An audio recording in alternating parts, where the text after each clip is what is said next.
Hornets to town for round one of the Class 5A state playoffs. Valley View enters tonight's game on a 9-game winning streak and with their fourth conference title in a 6-season span following last week's 28-10 win over Batesville.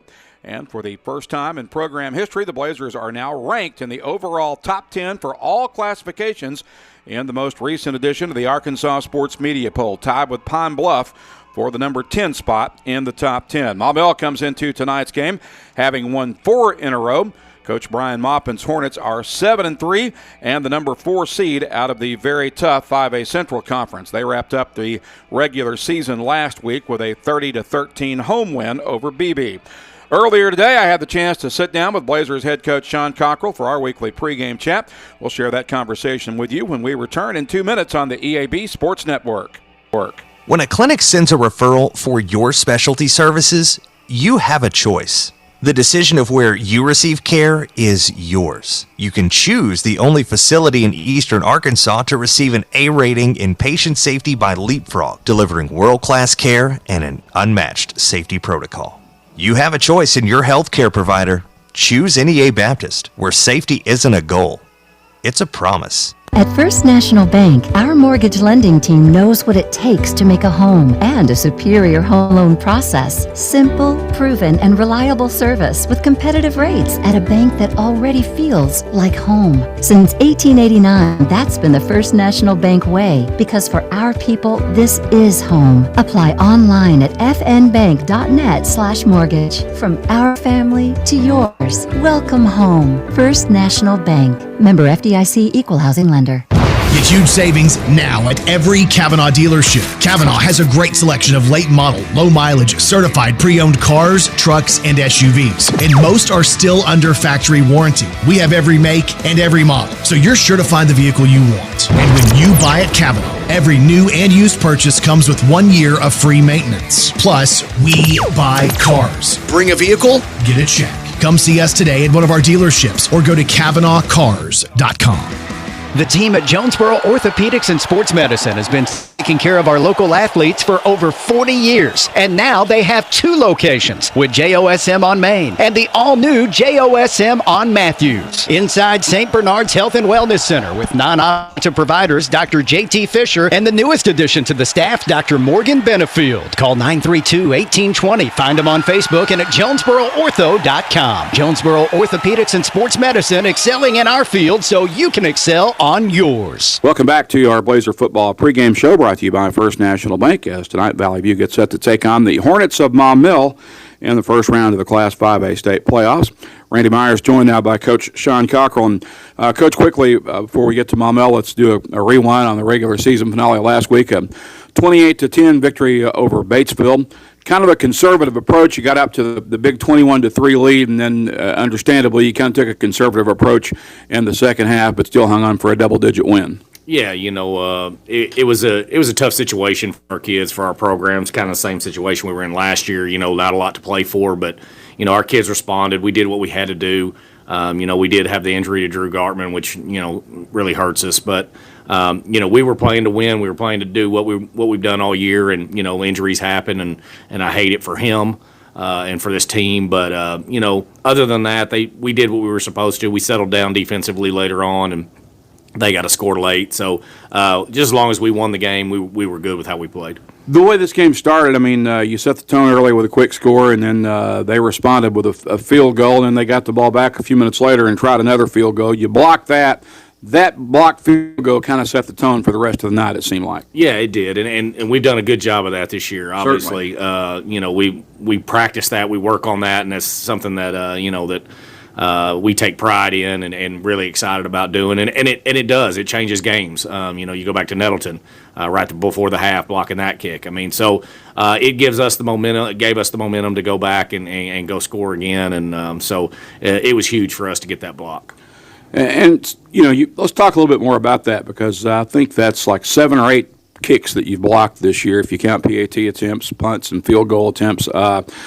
Jade Taylor, if I'm not mistaken, has gotten 4 of those. That's got to be approaching a school record if it's not one. Yeah, know if we've ever even done 4 in a year, to be honest with you. We'll have to go back and look. But Kenneth says he's got 4, so we're going to have to go back and make sure who's got what. But they get excited about it. It's something that they want to do. And like I said, we really take pride in it. And Coach Wilbanks does the punt block, and Coach Murray does the extra point block. So they've really worked on it, and the kids really enjoy it. And when you're down, you get scored on. Hey, here's a way to get the momentum back: is go block a field goal or an extra point. So we've been doing that great. Now, you mentioned that you've worked on that a lot. I mean, is that something that you've worked on more so this year, or you just seem to be having more success with it this year? Well, I think it just goes back to how much film you're going to watch and where you're going to find a weakness in what they do. It's kind of why we've gone away from punt, to be honest with you, out of our regular punt group. We just weren't protecting it very well, and the snaps and the kicks weren't great. So we've gone to the offensive punt. Just little things that we've seen over the course of the season. Not that we've worked on it any more or any less, but just that once you get a taste of it and you get a little bit of it, then you want to continue to do that throughout the season. And going back to what you just referenced on the punts of your own, I mean, you've kind of changed your approach in how when you guys punt, you're punting more about what you'd call basically a quick kick type formation, or some people call it a pooch punt, where Carson's not dropping back as far back as regular punt formation. But that's worked pretty well for you for the most part. Of course, you had the one miscue at Nettleton where it went off one of his linemen's helmets, but otherwise, those punts of his, they don't necessarily look that good when they're in the air, but when they land, they seem to take on a new life. And if they don't field them, man, those suckers will roll. Yeah, and he does an awesome job of getting rid of it quick. He doesn't even the drop is terrible. It's not he's not a punter, but he's done such a great job over the last couple of years. But going back to why we've kind of gone to that is because I can't remember which game it was. Maybe I don't know, Poplar Bluff, I believe, where he had to tackle like 3 different guys because we didn't cover on punt very well. So that's more the reason, is that we don't want them to get a returner back there. We want to be able to just get the ball downed, and he does. He does a really good job of making it roll. He's got a bunch inside the 20, so we're going to continue to do that. Plus, they have to worry about him running a play in offense. Sure. So they usually don't put anybody back. One of the other bright spots of the baseball game, I thought, was the rushing of Anthony Feliz. He had a career-high 105 yards on just 10 carries, and we've seen him continue to progress and develop and evolve as a running back throughout the course of the season, and culminated in his best game of the season yet on the last game of the regular season. Yeah, Batesville had some things where they were going to take Carson out of the run game as far as him reading it, so Anthony stepped up and had a really good game. I mean, we've known that he's had this throughout the season. He got a few more opportunities, made some great cuts on some plays that he bounced one for about 40 or whatever it was that wasn't supposed to go outside, but it was all clogged up in the middle. So his vision is really good. He's low to the ground. He's hard to tackle. He gets tough yards. And the thing that people may not know about him is he's probably one of our best blockers. So when Carson's running the ball, he's a leader sometimes in the blocking game, and he does a really good job of that as well. On the defensive side of the ball, you were able to force 3 turnovers, and Daniel Richardson, even though he's not a starter, got 2 of those turnovers. Yeah, Daniel's been kind of an injury bug this year for him. Was going to start early, or did start early, got hurt, and then has been trying to come back and didn't start the game, but came in and played, and he'll start this week because of what he did. So we've always talked about getting your opportunities and making the most of them, and he did, and he had a really good game. He was very physical in the run game. And as you referenced earlier, there was one obvious negative setback to Friday night's win. That, of course, was the injury to Drew Gartman that's going to force him to have to miss the postseason and the playoffs. But how do you go about trying to replace a guy like Drew when you consider how valuable he is to what you do offensively and with his kick returns on special teams? Yeah, tough. It's very tough. But you go back to when Andrew Jones got hurt and Drew stepped in. Drew had one of the best receiving seasons of receivers that we've had. Obviously, TJ was probably the leader in that category throughout the season, but Drew was right there with him and had some huge games for us and did a great job. And, also our backup quarterback that, you didn't see him much except Harding. You got to see him a little bit, but, so it hurts us in more ways than one, and then obviously in the return game too. So we're going to put TJ back there and Parker King, guys that can run, move some guys around in the kick return game. So obviously it's a setback, but I think Andrew Jones will step up. He's healthy now, and he's going to get his shot again. All right, let's focus on the opponent for tonight, the Maumelle Hornets. They come in out of the 4 seed out of the 5A Central, a very good 4 seed. It seems like we can seem to get a lot of those. Of course, I know they're all good when you get to the postseason, but this is a Maumelle team that is 7-3. They come in on a 4-game winning streak, and they're a team that's loaded with athletes, and they've got a lot of size up front. It looks like. I mean, they look like a major Division I college team up front. They do, and both sides of the ball. Especially the offensive line. 6'7", 320, 6'5", 300. I mean, they're huge up front. Got a sophomore quarterback that is playing really well. They go from 3-7 last year to 7-3 this year in a big turnaround, and it's a lot of young guys playing. They're both linebackers are sophomores.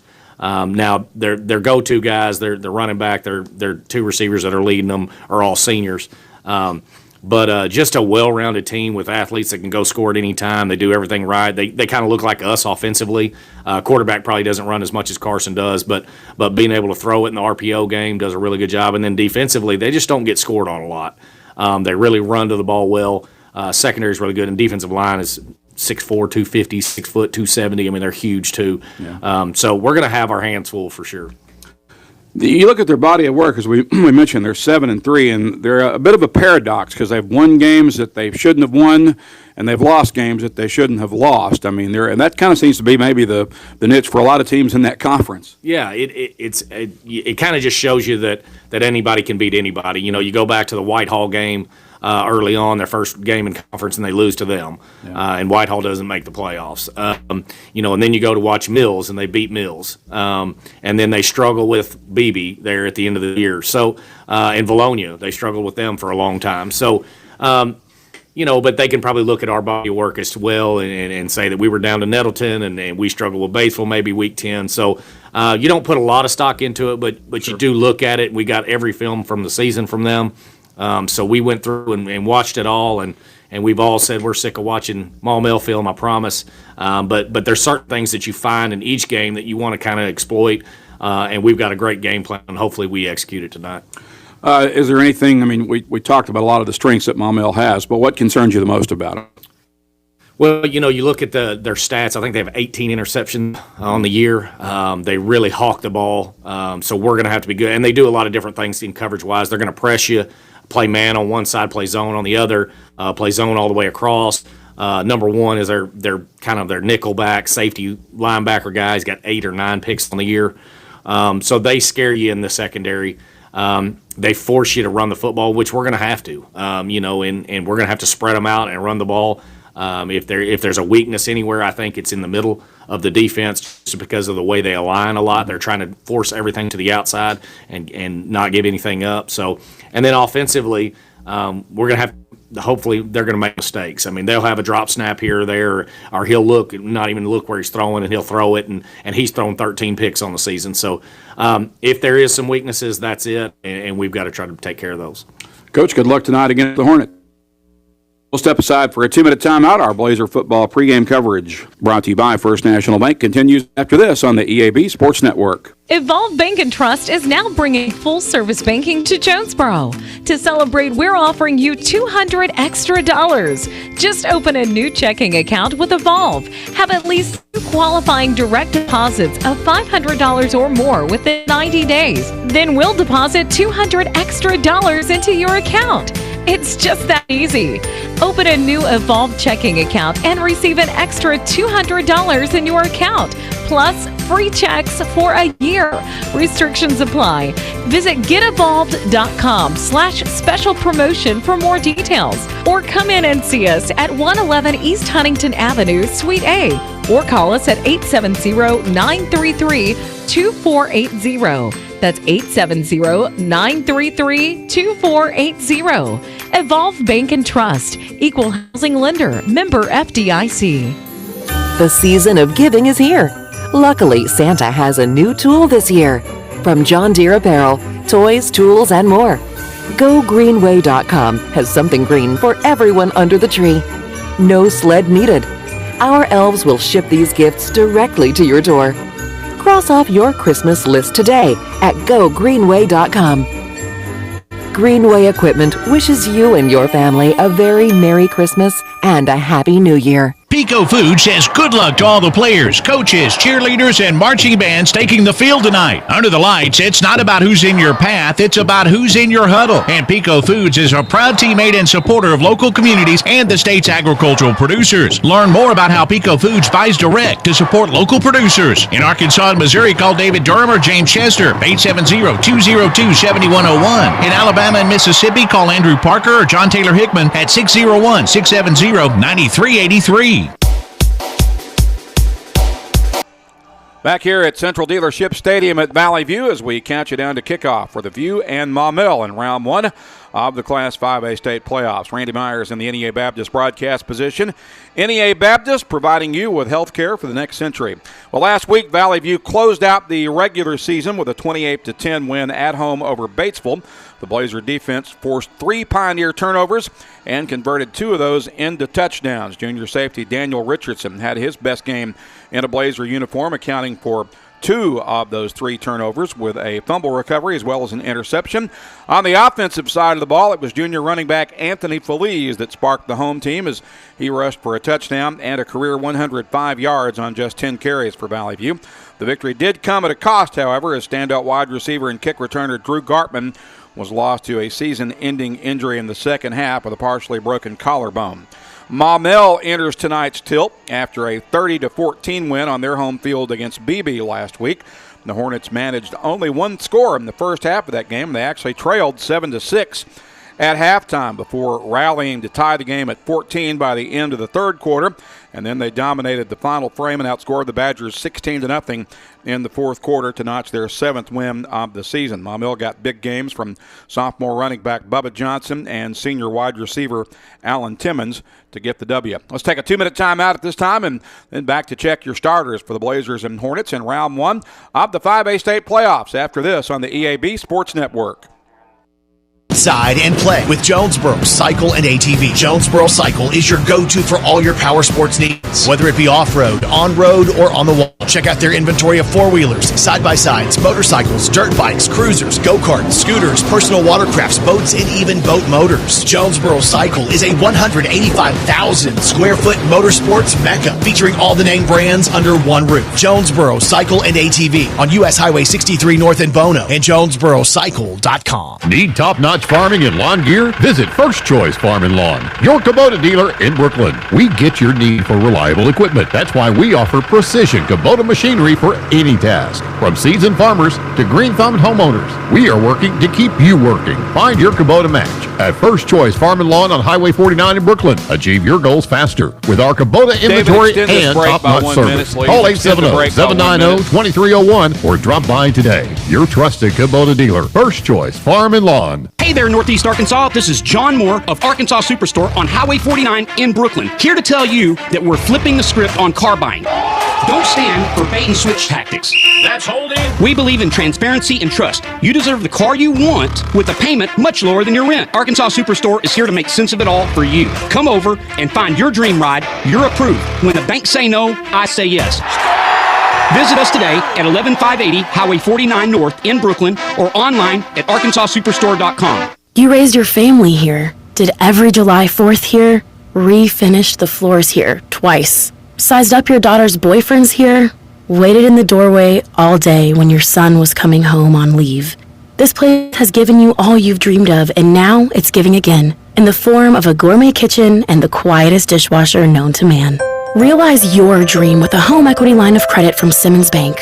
Dreams realized. SimmonsBank.com. Member FDIC, equal housing lender, subject to credit approval. Quarterback, guard, running back. Every position has a role in building success.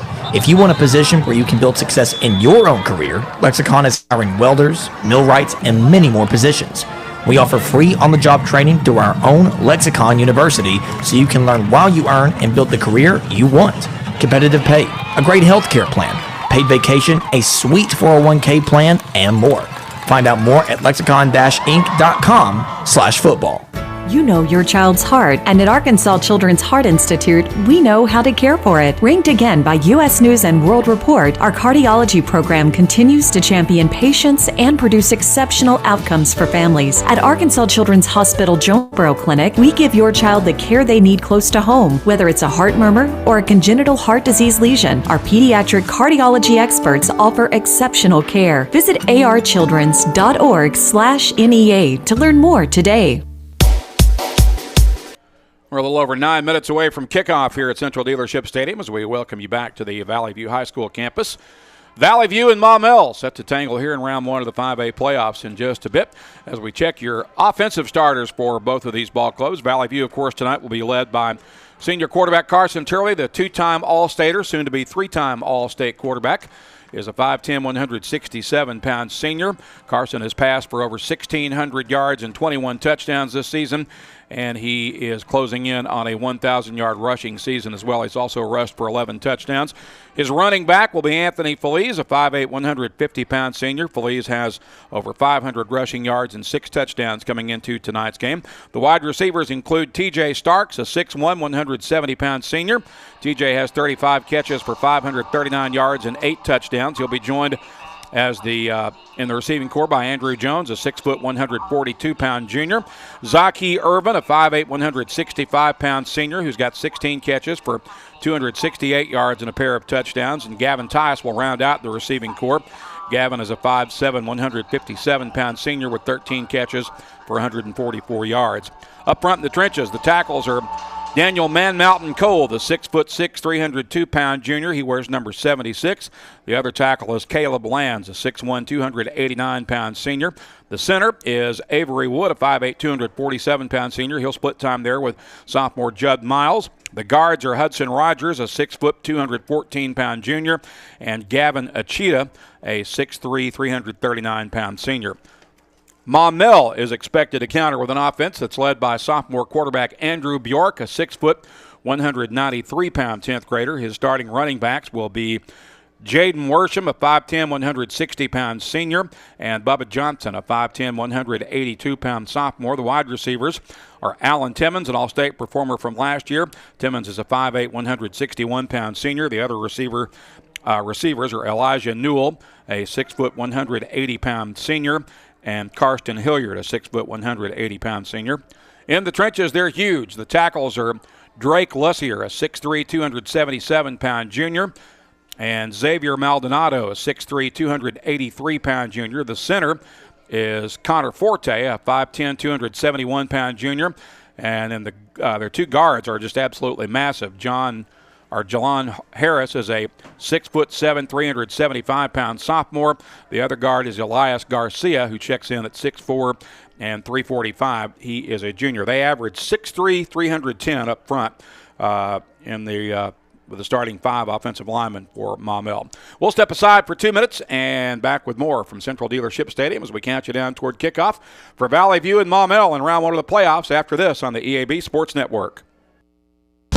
It's a mix and match special now at all Northeast Arkansas Domino's Pizza locations. Choose any 2 for $6.99 each for carry-out or delivery. How about a medium 2-topping pizza, oven-baked sandwich, pasta in a tin, loaded tots, Domino's stuffed cheesy bread, bread twists, marble brownies, and so much more. Switch it up for lunch or dinner for the whole gang. The mix and match special with any 2 for only $6.99 each for carry-out or delivery. Only at your Northeast Arkansas area Domino's Pizza locations. Hey, dude, you won't believe it. We sold our house and we made a fortune. No way! How'd you find out it was worth that much? We used this awesome website, arhomevalue.com. It was a game changer. It's brought to you by Dustin White Realty. They know their stuff. Plus, arhomevalue.com is quick and easy to use. Don't miss out on getting top dollar for your home. Go to arhomevalue.com today. Brought to you by Dustin White Realty. Top dollar for your home sale is just a click away. arhomevalue.com. What started with our grandfather and continues in its 4th generation today, Glen Saint's history of quality sales, service, and strong personal relationships that have kept our customers and their families coming back for over 69 years.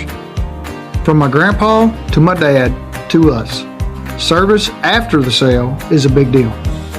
Whether you're looking to buy a GMC, Chevrolet, Buick, or Ford, we look forward to serving you and your family for years to come. Across Arkansas, Farmers and Merchants Bank and the Bank of Fayetteville join you in cheering on our favorite teams. We applaud the extra effort from neighbors like you that make our local schools and activities an integral part of our community. Working as a team to help you reach your goals is a perfect game plan for success. The Farmers and Merchants Bank and the Bank of Fayetteville, finally a bank in your corner.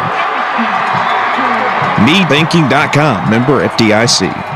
You're listening to the Valley View Blazers on FM News Talk 102.1 and KBTM AM 1230 Jonesboro.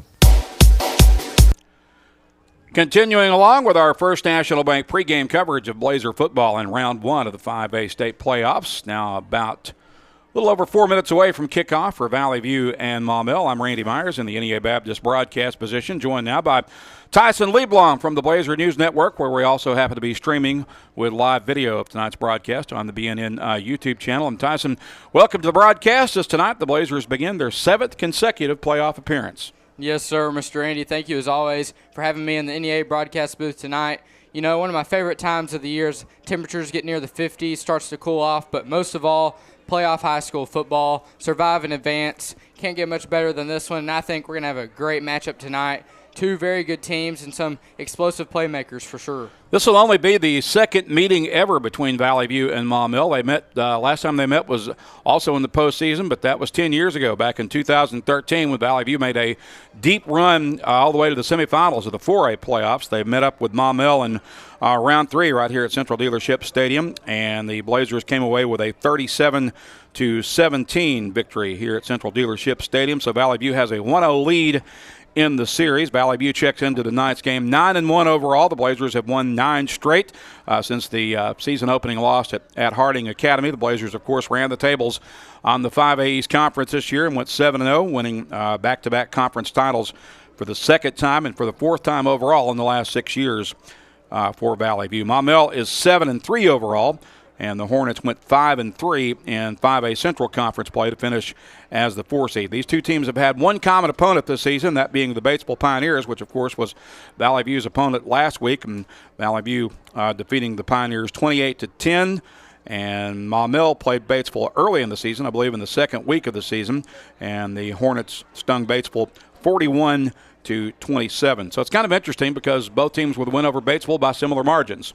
Yes, sir. You mentioned that one common opponent, but both teams have a good offense. Both take care of the ball at a decent amount of rate, and I'd say Valley View might have the edge on the defensive side of the ball, but I think a big story tonight, like you mentioned in the pregame, Maumelle has some big guys on their line, so I think it's going to be a battle in the trenches tonight between these two.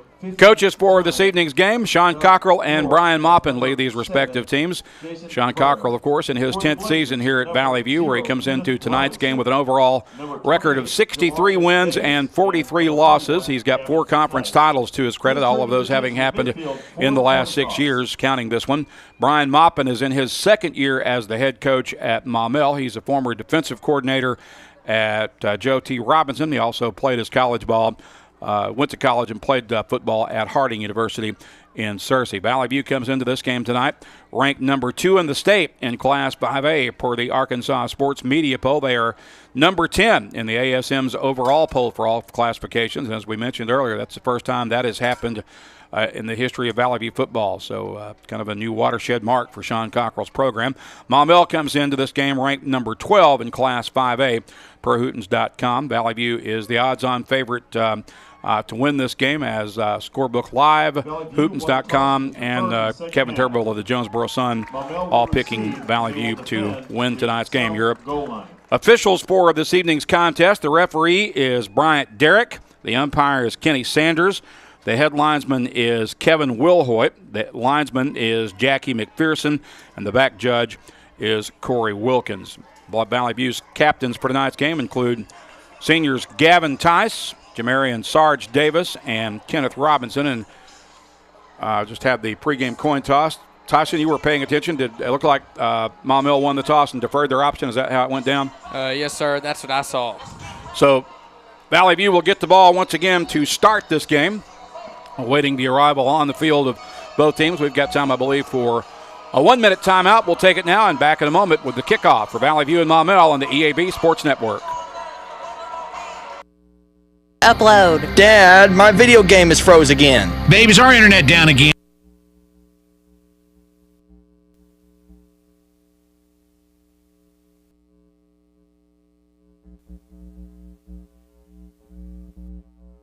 Hello, 1-2, 1-2.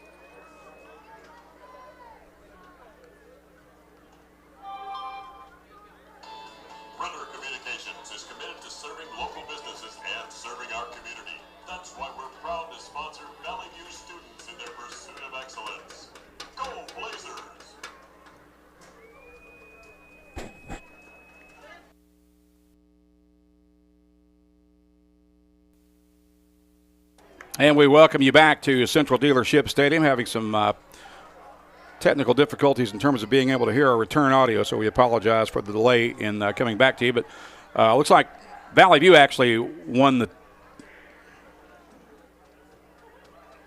Valley View won the toss and deferred their option, so it's actually Maumelle who's going to get the ball to start the game. And Valley View's already on the field. Maumelle now starting to hit the sideline, and we're just about set to get this one kicked and underway. Brody Dix has it teed up at the 40-yard line. Look for some probably a lot of pooch kicks or sky kicks tonight. Maumelle has dangerous return men, and usually when an opponent has return men that can take the distance, Sean Cochrell prefers to kick it short. So this will be an angled kick toward the sideline, a sky kick that'll be gathered in at about the 30-yard line by one of the Maumelle upbacks, and he's immediately tackled about 2 steps into his return. So Maumelle will start at about the 34-yard line, and that's where the Hornets will set up camp for their first possession.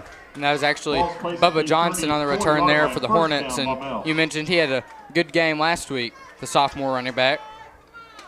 Yeah, he certainly did. So here come the Hornets. Quarterback Andrew Bjork will send 2 receivers wide to the left. He's got 1 man off to the right. Running back is on his right hip. And he's back to throw. Sends it out to a complete screen pass, and the receiver actually backpedaled after he caught the ball, and that was a mistake. Newell on the reception, but it's going to be a pickup of about 4 yards on the short pitch and catch. Moves the ball up to about the 38-yard line, sets up 2nd and 6. Yeah, they tried to start something quick there with a short pass to one of their good receivers, Newell, but Blazer defense all over that one. Good start for the Blazer defense. 3 trip sets to the near side, 1 receiver off to the right for the Hornets. Newell on the RPO, keeps it, runs right. He's caught for a big loss, about a 4 or 5 yard loss back near the 32-yard line. So that's going to be even behind the original line of scrimmage. That'll be a loss of 4 or 5 after a nice tackle in the backfield there by defensive end Dedrick Bournes. Yeah, great job there by Dedrick. Really read that quarterback, and he decided to keep it, and Dedrick was there 100% all the way and able to get a big tackle for loss there on 2nd down. Sets up a 3rd and 10 for Maumelle with 3 receivers to the left, 1 off to the right. Once again, Bjork drops straight back. Here comes pressure. He's being harassed, gets away from the first wave of tacklers. Now he's going to tuck and run. He hits the 40-yard line, and he is going to be close to the 1st down on the nice run. He thinks he's got it, and he just might. He's going to be very close. On the carry, coming over here to the near sideline. Looks close, but I think he might be a little short. Yeah, I think you're right. Looks like he's going to be about a yard shy of the marker. So we'll see what Maumelle does here on 4th and 1. I would not be at all a bit surprised to see him go for it. I think that's what they're going to do. Ball is at the 42-yard or the 43-yard line. 2 receivers near on the right, and they'll give it off running right. They've got the 1st down as Johnson gets into the open field. That's Timmons, actually, and he's got the 1st down. Alan Timmons. Yep, Timmons just able to get outside, get a nice block, and get the outside zone past the Blazers defensive line and get back into the secondary and pick up a big 1st down early for the Hornets. So it is a 1st down inside Valley View territory for Maumelle. The ball spotted at the Blazer 42-yard line.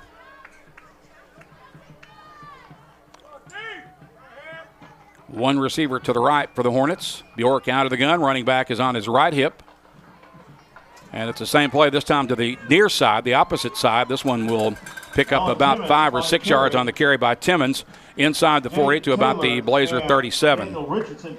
As Jay Taylor in on the stop for the Blazers. He's had a great year, not only on defense but on special teams. Daniel Richardson also in on the tackle for Valley View. Sets up a 2nd and 5 for Maumelle from the Valley View 38. One receiver wide to the near side, 2 off to the right for the Hornets as Bjork looks to the sideline. Worsham is the running back on his right hip.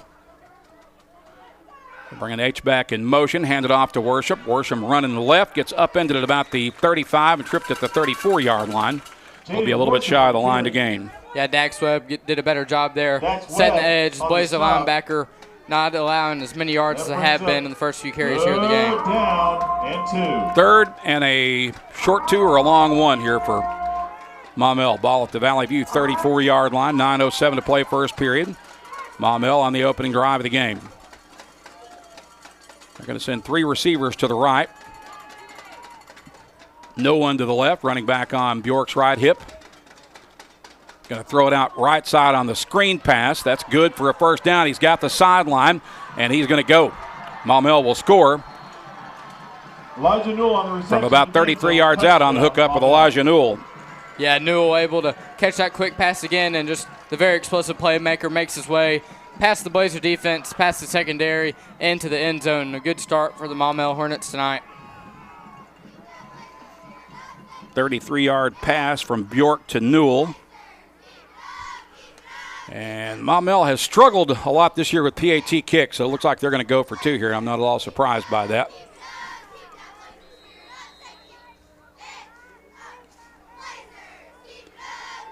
Bjork keeps it running right, and he walks into the end zone for the 2-point conversion. So Maumelle draws first blood, taking the early 8-0 lead with 8:43 to play in the first period. It's Maumelle 8, Valley View 0. We're back in 30 seconds on the EAB Sports Network.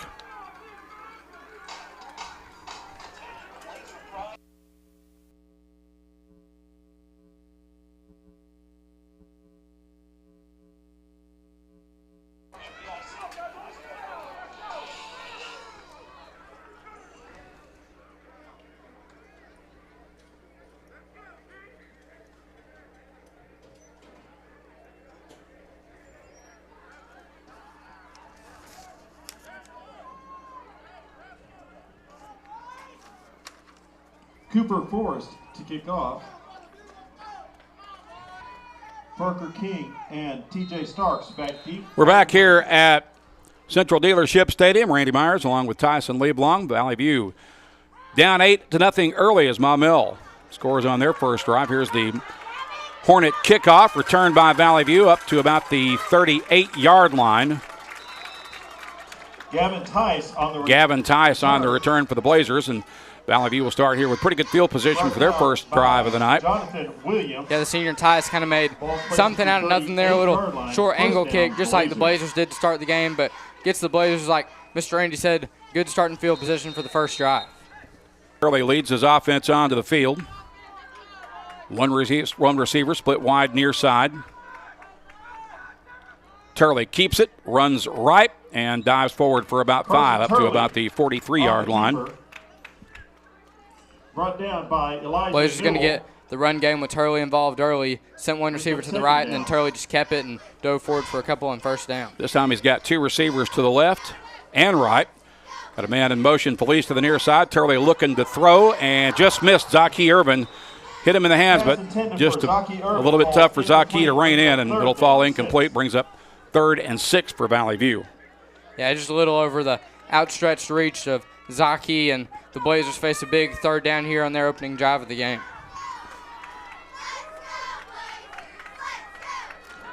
$8:09 to play in the first period. Maumelle leading 8-0. Blazers with 2 receivers wide left and right.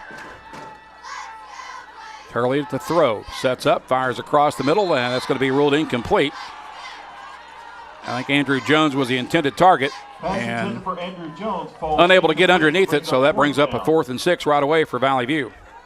Yeah, we'll see if Valley View decides to go with a quick kick here or might go for it to catch the Hornets off guard, but we'll see near midfield. Send 2 receivers to the right, 1 to the left.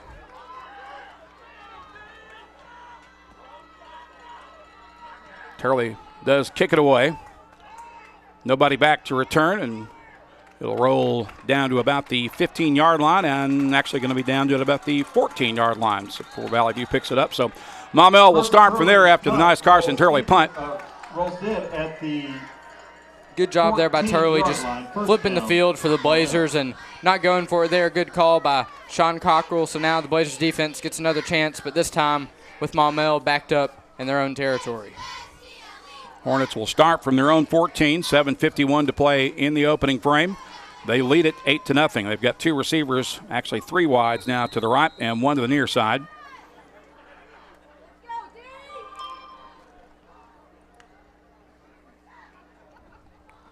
Bjork straight back to throw. Got time now. Here comes pressure. Being pursued, throws on the run, finds a receiver, and that's going to be complete out across the 20, close to first down yardage. Yeah, I believe that completion was Cato Hunter, and another talented receiver there for Maumelle just on the quick pass. Blazers got pressure, but Bjork was able to roll out and find Hunter on that one. So it's going to bring up 2nd and 2 for Maumelle from the 22. They've got 2 receivers right, 1 to the near side. H-back drifts in motion. They'll hand it off to the running back. He's got the first down as he crosses the 25. Worsham on the carry. Worsham on the carry to move the chains for Maumelle. Worsham with the run right up the gut through those big trenches of the Hornets and picks up the first down. Ball will be at the 25-yard line with 7:33 to play in the opening period. Maumelle off to an 8-0 start. They'll send 3 receivers right. Bjork out of the shotgun. Throws it out right side. Ball is caught. And it's a short gain of about 2 yards out over the right side. And I believe that was the sophomore Rylan Ramsey on the coverage and Daniel Richardson also in on the tackle there. Better job by the Blazers there, tackling out in space versus very explosive from what we've seen tonight, Maumelle offense. It's a gain of 2 after the pickup by Newell. 2nd and 8 from the 27-yard line as the Hornets make a late substitution. Sending Cato Harris into the game. Throw it again out right side. That ball is incomplete as the pass intended for Elijah Newell. Intended target was Newell, but a little short of the target, and that'll bring up 3rd and 8 for the Hornets. 6:38 to play in the opening period. Big 3rd down here for the Blazer defense. 3rd and long. Let's see if defensive coordinator and Sean Cockrell decide to maybe bring some pressure here against this very good offensive line. We're going to send 2 receivers wide left and right.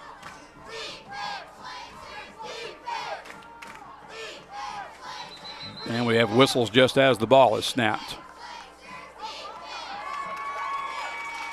That's going to be a false start against the Hornets. So now 3rd and 8 becomes 3rd and 13.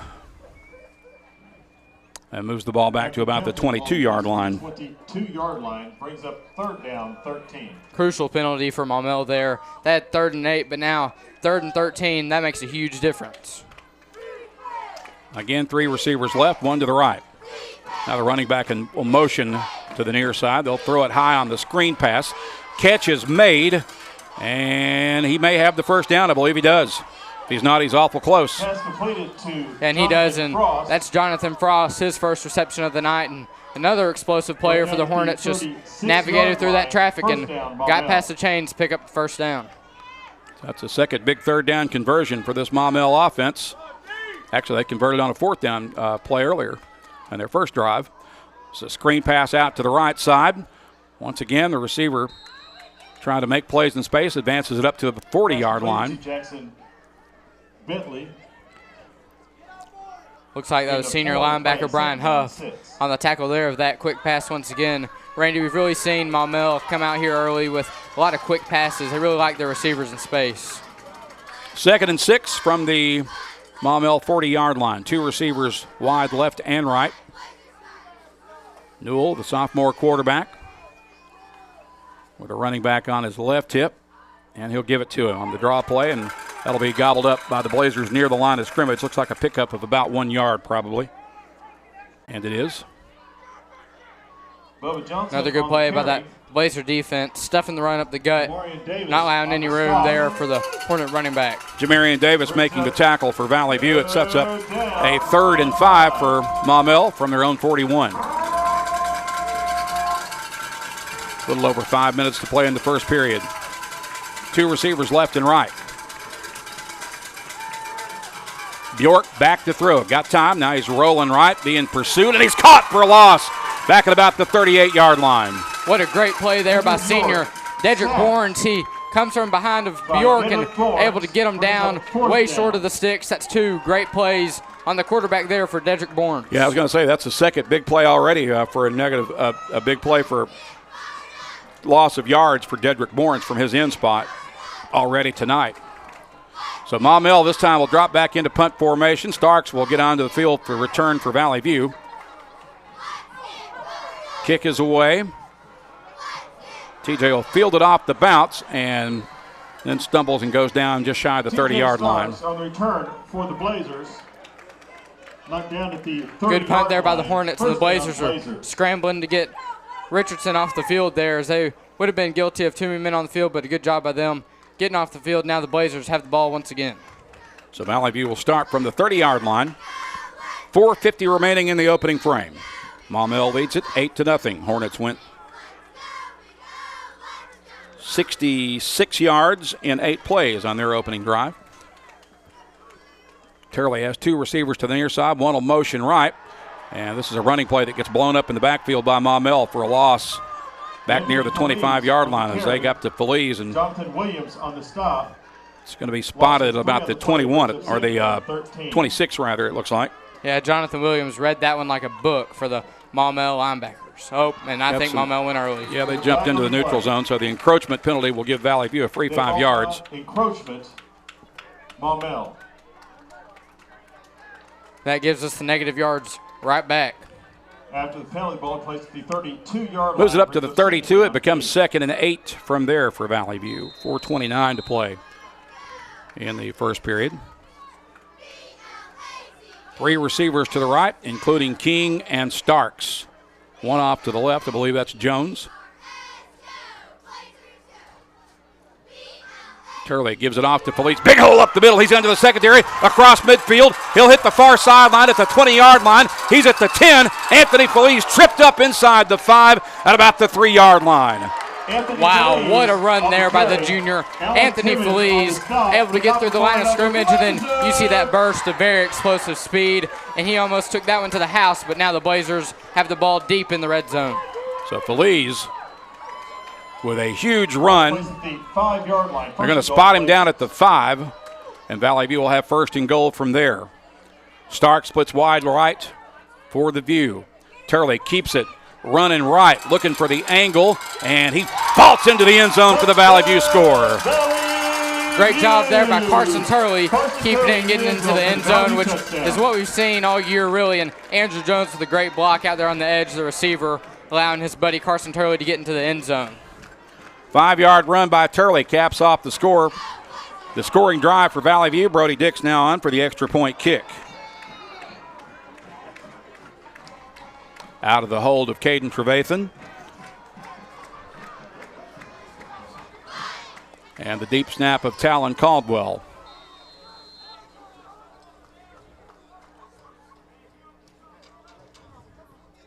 Kick is in the air, and it's good. So with 3:49 to play first period, the Blazers are within 1. It's 8-7. Maumelle leads it. We're back in 30 seconds on the EAB Sports Network.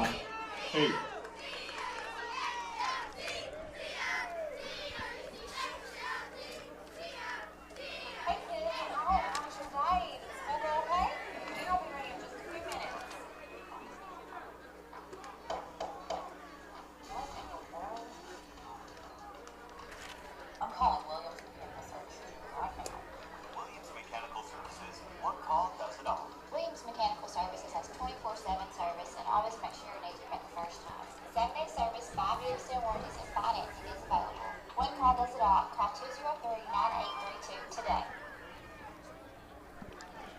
And we welcome you back to Central Dealership Stadium. Randy Myers along with Tyson Leblong. Valley View's on the board. The Blazers covering 70 yards and only 3 plays, capped off by that huge run by Anthony Feliz. And Carson Turley finished the drive off with a 5-yard scoring run, but the big drive was the big run by Feliz. And here's Brody Dix's ensuing kickoff to Maumelle, fielded about the 26-yard line by the Hornets. The return man will run right, trying to get the far sideline and run out of bounds up around the 40 or 45-yard line, depending on where he stepped out of bounds. That was Worsham on the return for Maumelle. So they're going to say he stepped out at the 40, and Maumelle will start from there. Yeah, Worsham played that one well for the Hornets. Scooted up a little bit right at the last second and read that kick off the foot of Brody Dix and getting the Hornets some good field position. So Maumelle will send 3 receivers left, 1 to the right. Bjork out of the gun. Running back is on his left hip. He's dropped straight back. Here comes pressure. He's flushed out of the pocket. Now he's going to tuck and run. Tries the middle and advances it up for about 8 yards to about the 48-yard line. On the keeper. We know Turley's never afraid to hit the scramble drill and take off for a couple yards, but it looks like the sophomore Bjork's not either. They'll spot it at the 47, so it's a gain of 7 and brings up 2nd and 3.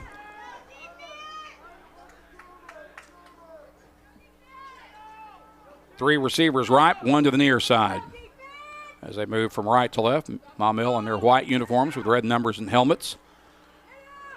Handed off to the running back, and he is met and knocked back. He was about to get the first down marker, and then he got forced back. So I don't believe he'll have the first down. It's going to bring up 3rd and less than a yard for Maumelle on the carry by Bubba Johnson. Yeah, Huff, senior linebacker, came in right near the sticks and sent Bubba Johnson backwards, not allowing him to pick up the first down. Brings up 3rd and short. Hornets will send 2 receivers to the left. H-back to the right. Bjork wants to keep it. He'll run across the middle, and I think got just enough to move the chains as he crosses the 50. Andrew Bjork. Yeah, he got just enough. But looks like his shoe came off during the middle of that one, so he's going to put his cleat back on and get back under center for the Hornets. Ball will be spotted at the Valley View 47-yard line. First down, Maumelle. Hornets will send 2 receivers to the left, none to the right, although there is an H-back to the right. Bjork looks to the sideline for instruction. We've got 2 minutes remaining in the first period. Valley View trailing Maumelle 8-7.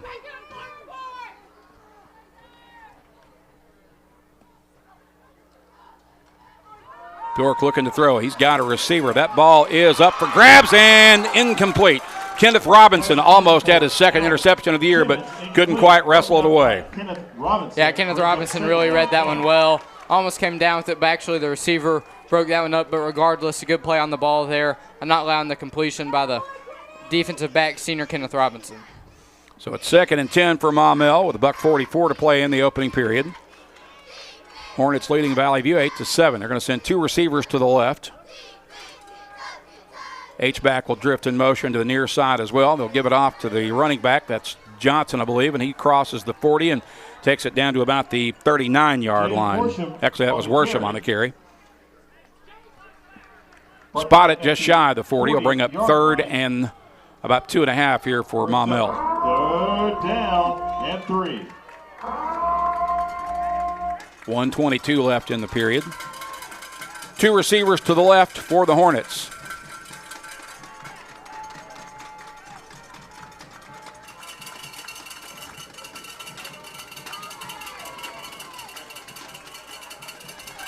Handed off to Johnson, and Johnson gets it inside the 40 to about the 38-yard line. Bubba Johnson on the carry. Looks like he was close from this end, but I think he's going to come up just Jamari short. Davis on the stop brings up 4th down. 4th and a little less than 2 yards needed here for Maumelle. They'll snap it from the Valley View 39 off the left hash. They'll send 2 receivers to the right.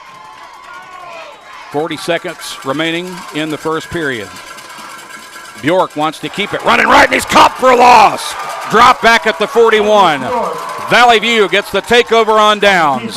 What a play there by senior Jude Rapert, getting through that offensive line and really making a great play there in the backfield. That's a big stop and big momentum change for the Blazers. So the sack on Bjork will give the Blazers back the ball at the 41-yard line as Carson Turley leads the offense on the field. There's 34 seconds remaining in the first period. And Momentum wearing a little blazer blue right now. 3 wides to the right, 1 off to the left. Turley out of the gun. Feliz on his right hip. Turley looking to throw. Looks downfield for Jones, and it's just short. Looked like there might have been some interference there, but no flag flies, and so it'll be an incomplete pass and bring up 2nd and 10. Yeah, a couple of Blazer fans unhappy about that one, but a couple. Couple hundred, maybe. Yeah, good crowd on hand here tonight for the Blazers' first home playoff game, and Anthony Feliz really made a good block there in the pass protection, but unfortunately incomplete. So it brings up 2nd and 10 for Valley View. The ball will be at the 41-yard line once again. 3 receivers left, 1 to the right. That's Starks on the near side. And we've got whistles and flags as the ball is snapped. That's probably going to be a false start. And it is. Valley View. So that'll back it up 5 for the View and move the ball back to the 36-yard line. 25 seconds remaining in the first period. Maumelle leading 8-7.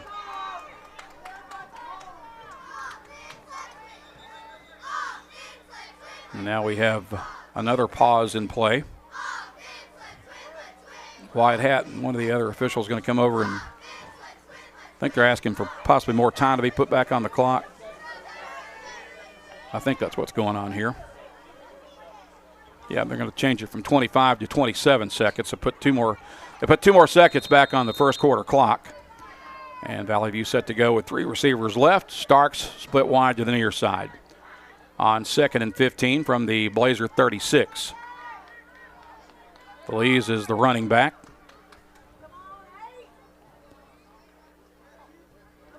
Turley back to throw. Pump fakes. Throw is in traffic, and that ball is caught on the far sideline. That's a first down and more. Receiver hits the far sideline, being chased from behind and tackled inside the 10-yard line. And now the ball comes loose. It's up for grabs, and it's recovered in the end zone by Valley View. Oh, my goodness. What a sequence of events. That might be one of the craziest plays I've seen here at Central Dealership Stadium. Got a flag down. This may be coming back. So hold your excitement, everybody. Looks like it's going to come back. Flag back at about the 48-yard line. And it's a hold against the Blazers to wipe out. Personal foul. That's actually a personal foul on an illegal block. So that didn't go over too well with the home crowd, obviously. No, not that at takes all. a score off the board on just a freaky play. I guess you're going to say that one of the receivers on the outside got a illegal block there, but that was a crazy sequence for the Blazers. Unfortunately, it's wiped out. So it brings up 2nd and 14 after the penalty, with the ball moved back to the 37-yard line with 15 seconds left in the first period.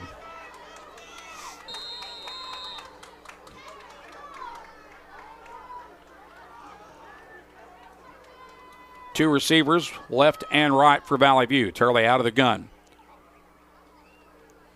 Here comes pressure. He gets rid of it, throws it downfield, looking for King, but couldn't quite get it to him as it was a little underthrown, and Turley had to get rid of that a little quicker than he would have liked. Good pressure there by the Hornets to force the hurry on Turley. Yeah, Hornets got some good pressure. Turley had King, but just not able to get enough on that one as he was being pressured, so 3rd down for the Blazers. Ball again will be at the 37-yard line. 10 seconds remaining in the first period. And it's 3rd and 15. One receiver wide left and right. Starks right, Jones to the left, Turley to throw. He's got time. Fires across the middle and incomplete, just beyond the outstretched arms of Andrew Jones. So that'll bring up a 4th down. Valley View will have to punt it away with 5 seconds remaining in the period. Had Jones once again just a little overthrown, but you'll see that every now and then from this Blazer offense. But I bet Carson Turley's going to come back from those incompletions just as good as he has every other game. Turley quick kicks it away. And going to be fielded off the bounce at the 10-yard line. There's a flag back here at the line of scrimmage. Yeah, I think it might be a first down. Did they rough the punter? Yeah, it looked roughing the punter to me. If it wasn't, I have no idea what that would have been, but he clearly undercut Turley. So we'll see what we've got. That was the last play of the quarter. Now we'll see what the penalty's about before we take a break. Tyson seems to think that it may be a roughing the kicker or roughing the punter penalty on Maumelle. Officials are conferring. Looks like our return audio is back now suddenly. So just to let our network engineer David Wofford know, I'm not sure where it went, but it's back now apparently. So meanwhile, the discussion continues, and looks like the Blazer offense is on the field. Yeah.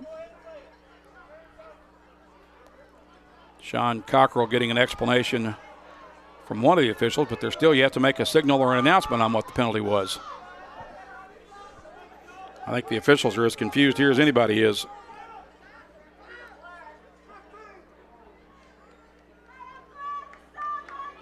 Running into the kicker. Man, Maumelle, that penalty running into the kicker, I don't know about that one. All right, so that ends the first period. Maumelle leads at 8-7. We'll return in 30 seconds on the EAB Sports Network. This is Bob Moore with Moore Air Conditioning. Is your HVAC system ready for fall and winter? Find out today with the Moore Super Checkup. Prevent unexpected breakdowns while extending the life of your system. Whether you need a heating or cooling inspection, we cover it all for just $55 for 55 years serving you. Call Moore Air Conditioning today, 870-336-2023, or visit us at moreac.com. Don't settle for less. You deserve more. Don't settle for less. We are back at Central Dealership Stadium. Randy Myers and Tyson Leblong under the headsets in the NEA Baptist broadcast position. Set to begin the second quarter. So running into the kicker was the penalty against Maumelle, which I believe is only a 5-yard penalty. So right now the ball is spotted at the 29-yard line. I'm not sure if I guess that's where Maumelle's going to get it. That's kind of where their return ended, wasn't it? Yeah, I think so. I think Coach Cockrell decided instead of repunting it, I think he was just going to take the 5-yard penalty and put it on the return. Well, in that case, shouldn't it be back closer to the 25 or the 24-yard line? I think so, but like you said, the officials might be confused as anyone out there on the field tonight. All right, so it's first down for Maumelle at their own 29-yard line. First play of the second period coming up. Hornets with 2 receivers wide to each side. Bjork gives it off to Worsham. Worsham running laterally now hits the sideline and picks up about 5 or 6 as he advances it up to around the 35-yard line. Good run there by Worsham, getting some good positive yards for the Hornets there on first down. Actually, they're going to say he stepped out of bounds apparently at the 30. Well, they keep moving it back. Looks like back to only about the 32-yard line. So it's 2nd and 7 for Maumelle. 2 receivers again left and right. Bjork hands it off, and the running back advances it up to about the 35-yard line before he gets gobbled up. And there's some extracurricular activity after the ball was dead, and no flags fly as one of the Maumelle linemen kind of taking a cheap shot. Yeah, and I said a couple of fans didn't like the call earlier, but now it's almost like you said, a couple hundred fans are all on top of these referees. They are voicing their displeasure in mass numbers right now. It's 3rd and 5 for Maumelle, or 3rd and 4 from the 35. 11:20 to play in the first half. Hornets leading 8-7. 2 receivers left, 1 to the right. 1 receiver motions near side. They'll flip it to him on the jet sweep. He darts up inside and gets caught after he picks up the first down up to about the 42-yard line. That other explosive receiver for the Hornets. Worsham on the carry. They say Worsham on the PA system, but I think that was Timmons who Yeah, you're right. That was definitely Timmons. On the jet sweep, and 2 very good explosive receivers tonight for the Hornets, and he makes a big one play there and picks up the first down. First down at the 43. 2 receivers to the left, 1 to the right. Bjork throws it out left side. That is high and incomplete over the outstretched arms of Alan Timmons. Falls incomplete, brings up 2nd down, 10.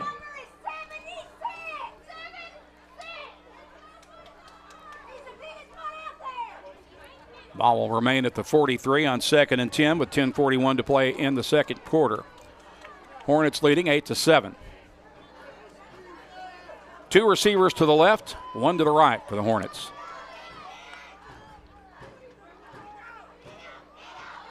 Give it off to Worsham. Worsham has the first down and gets tripped up at about the Blazer 44-yard line. Worsham on the carry.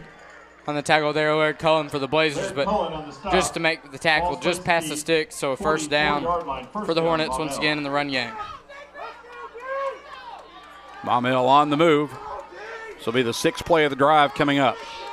Two receivers left, one to the right. Bjork, the quarterback. Running back is on his left hip. He'll fire it out right side. That's incomplete. Intended target was Hunter. Brings up 2nd down 10. And it brings up a 2nd and 10. Ramsey on the coverage there of Hunter, and a good job by him not allowing him to catch that quick pass, as we've seen lots of those early in this one. Ball remains at the 44-yard line on 2nd down. Worsham is the running back. They'll send two receivers to the left, one to the right, one H-back to the left. One receiver will motion near side. And Bjork is back to throw on the RPO. He's going to tuck and run and advances it down to about the 39-yard line. Bjork on the carry. Bjork got pressured and just decided to scramble and got past the line of scrimmage. Went forward for a few yards. Got a Blazer that's slow to get up from that play. Can't quite tell who that is from here, but we'll take the timeout for the injury, pausing for 30 seconds with 10:07 to play in the second period. Maumelle leads at 8-7 on the EAB Sports Network. And Plaza Tire Service is here to help you make it even better with custom wheels, leveling kits, and the area's best selection of light truck tires, ATs, mud tires, and RTs up to 35s and bigger. Plaza Tire Service has the tires you want in stock today, and we'll help you select a great combination that gets your truck exactly the way you want it. In Jonesboro and South Caraway, and now at our newest location on East Johnson Avenue. The biggest selection, the best service, and the lowest prices on light truck tires are at Plaza Tire Service. Jude Rapert was the injured Blazer, the defensive tackle, walking to the field a little gingerly but under his own power. Meanwhile, it's 3rd and 5 for Maumelle from the 40-yard line. 10:03 to play in the first half. Blazer crowd really getting into this 3rd down. Bjork back to throw. Fires downfield, throws it high. It's picked off. Valley View with the interception. I believe that's Laird Cullen who's got it. He'll hit the far sideline into Maumelle territory and finally tripped up and caught inside the 35. Great awareness there by the junior safety, Laird Cullen, as he made a great play on the ball off the fingertips of the Maumelle receiver and a big return there, getting into Hornet territory. So another flip of field position for the Blazers and the momentum back on the blue sideline once again. That is the 14th interception of the year for the Blazer defense and the 4th for Laird Cullen. So Valley View will take over at the 33, working off the right hash. One receiver to each side. Give it off to Feliz. Feliz picks up about, I'm not sure if he got back to the line of scrimmage or not. Actually, he lost about a yard. Yeah, Feliz there on the loss of 1 yard. Maumelle's line really outplayed ours, and that sequence of the run, able to just get on the edge and get past those blocks to get Feliz in the backfield. Andrew Jones split wide left for Valley View on 2nd and 11 from the Maumelle 34. Hornets crowd in the line of scrimmage. Turley across the middle, now breaks to the outside, slips a tackle, cuts back to the inside, and he's at the 10, he's at the 5, angling for the pylon, and he scores from 34 yards out. What a great run there by the dual threat, as we call super senior times. Broke about 4 tackles and made a quick cut to the outside there inside the 20 and able to get his way into the end zone. So we've seen a lot this year on the ground from Carson Turley. And Valley View has their first lead of the night as we await the extra point of Brody Dix with 9:04 to play in the half. Blazer defense coming up big with the interception, then 2 plays later, Turley gets it into the end zone. Dix's foot in the ball, which is in the air, and it's through the uprights. And with 9:04 to play in the first half, Valley View has its first lead. It's now 14-8. We're back in 30 on the EAB Sports Network. At First Security, we've been investing in our home state since 1932, growing deep roots and even deeper relationships. We're part of Arkansas. It's part of us. Today, First Security puts all of that history and stability to good use for you, pouring our resources into the people and places we love best. Arkansas communities, Arkansas families, and Arkansas futures. First Security. Bank better. fsbank.com. Member FDIC. Valley View once again converting a turnover into points as Laird Cullen set Valley View up with a big interception and a huge return. Valley View goes 34 yards in 2 plays unofficially, capped off by the second touchdown of the night for Carson Turley. Yeah, great sequence of events there for the Blazers with the interception, flipping the field position, and also the momentum. And then Turley, the dual threat quarterback, so good with his legs all year, and another big play from him gets us into the end zone. Another pooch punt, which will go out of bounds this time for Brody Dick. So Flag on the play. The penalty will give Maumelle the option of re-kicking or taking it at the 35, which I believe they're going to do. Or where it went out of bounds, that's another option, which may be a little further upfield than the 35. Yeah, it went out of bounds near the 35, so. Illegal procedure, free kick out of bounds, Valley View. After the penalty, the ball will be placed at the 42-yard line. Goodness, they're going to say it went out of bounds at the 42, so Maumelle will turn that into good field position.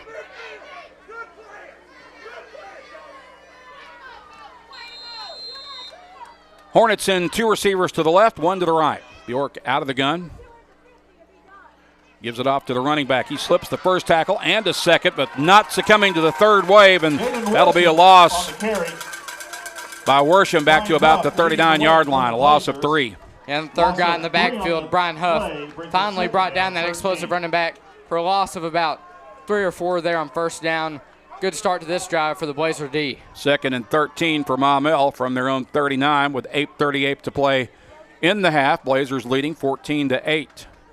2 receivers left, 1 to the right for the Hornets. Bjork drops straight back, wants to throw. Now he's pressured, runs out of the pocket, throws on the run. That ball is caught, and that should be enough for a first down as they'll have it inside the 45, and there's a late flag. On the reception. There's a flag on the play. And I believe that was Hunter on the reception. We'll see what the flag is. The flag was thrown right in front of the Valley View sideline. Looks like the signal for unsportsmanlike conduct, but we'll see on who. Sideline warning, Valley View. The sideline warning is also. Ball's placed at the 44-yard line. So it'll be a first down for Maumelle at the Blazer 44 after the completed pass. Third play of the drive coming up for the Hornets. 3 receivers right, 1 to the left. Bjork out of the gun, drops straight back. Flushed, rolls left. Now he'll run with it and gets run out of bounds just inside the 40-yard line, it looks like.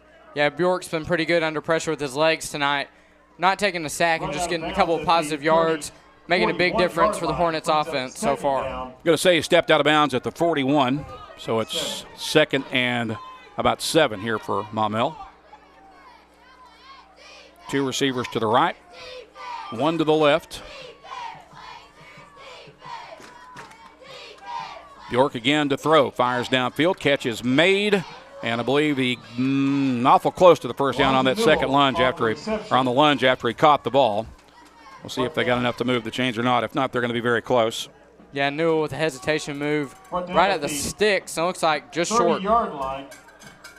So it's 3rd and 1 for Maumelle at the Blazer 35. 7:54 to play in the half. Valley View up 14-8.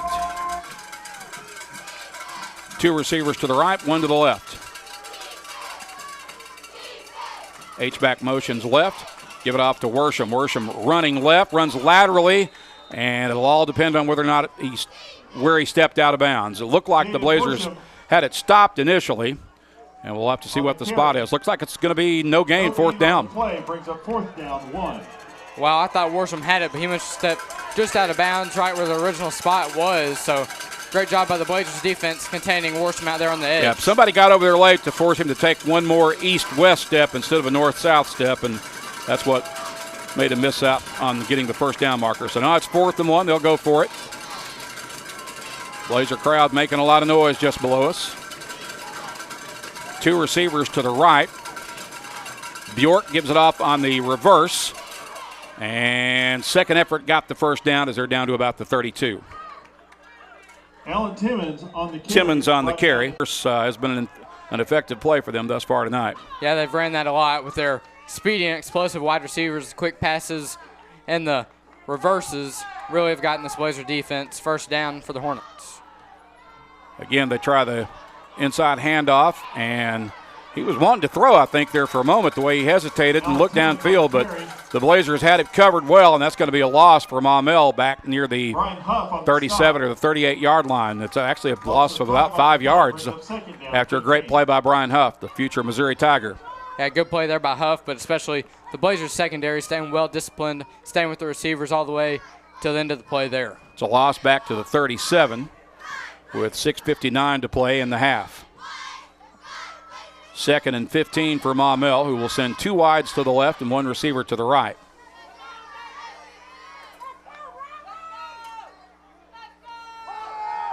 Bjork to throw. Here comes pressure. He's flushed out of the pocket, throws on the run, finds a receiver, but he dropped the ball. Bjork did a nice job of finding his target, but we've also got a Blazer down at the end of the play. The pass is incomplete. Now we'll see who's hurt on near the Blazer sideline. You don't like to see that if you're a fan of the Blazers, Randy. I believe, sadly, that's the senior, Jamarion Davis. So Jamarion has already been injured once this year with a dislocated kneecap. Hopefully, well, I won't even speculate as to what this may be. Looks like he's laying face down. It looks like he is. I think he's on his back. Okay, yeah, you're right. Yeah, they've got him back up on his feet, and he'll limp back to the sideline a little gingerly. If he can get back in this game, I know he'll get back out there because he is just a warrior who will be tough to keep off the field. So we'll keep it here. They'll replace him, I believe, with Everett Thomas. And it'll be 3rd and 15 for Maumelle after no gain on that last play. 6:37 to play in the half. Valley View leading 14-8. Blazers done a good job of showing pressure and getting to the quarterback on 3rd and long, 2nd and long. We'll see what they can do here on the 3rd and 15. 3 receivers to the left, 1 to the right. Running back motions left. They're going to throw it out to him on the screen pass. He gets a block. There's a hold that nobody's going to call apparently, and he is back up near the original line of scrimmage. Elijah Newell. And we got a Maumelle player down at the end of that play. Knocked out of bounds. Yeah, it looked like a hold there on the edge, but no call by the official. But regardless, only getting 5 yards, just back to the original line of scrimmage. Line of scrimmage here will be the 32.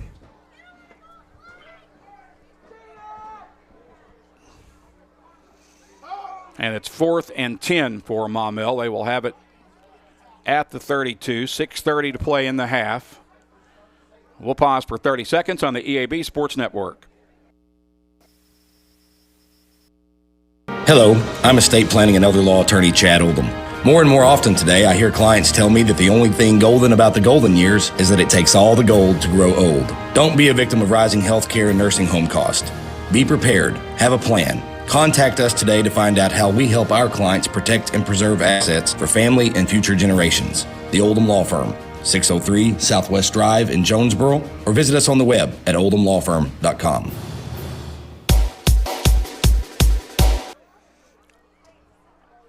Set to return to play after the injury timeout for the Maumelle player. Could you ever tell who that was? It was that Worsham that came out?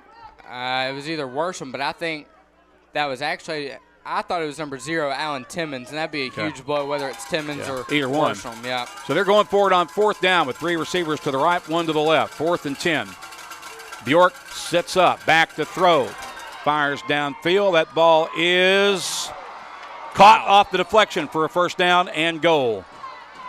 Pass completed to Jonathan Frost. What a great Frost catch. made the catch. He and 2 Valley View defenders all kind of collided there just as the ball arrived, and he caught it off the deflection. Great catch by him as he just had the concentration to stay with the ball and make the big catch, and it's 1st and goal now at about the 8-yard line for Maumelle. Yeah, we've seen 2 big conversions from Frost here on 4th down so far tonight. Like you said, off the deflection of the Blazer defense, he was right place, right time, comes down with that one. Ball will be spotted at the 9. That was just basically a jump ball situation because that ball took forever to arrive. Bjork out of the gun. They'll try the reverse, and Valley View snuffs that out for a loss. Jonathan Frost Back at about the 12-yard line. Down by Bonfire Blazers. I believe that was sophomore Noah Wendell reading that reverse, getting into the backfield, making a big play there for the Blazers. Going to spot the ball at the 13, it looks like, with 5:36 left in the half. This will be the 11th play of the drive coming up. They started this drive at their own 42. Bjork rolling left and goes down near the line of scrimmage. Actually, it looks like he's going to lose about a yard. On the carry. Big 3rd and goal here for the Hornets. Looks like about from the 14-yard line, and that's definitely a ways to go to get into that end zone. 3rd down. So it'll be 3rd and goal from the 14 for Maumelle. They've got 2 receivers to the right, 1 to the left. Bjork out of the gun. Worsham is his running back.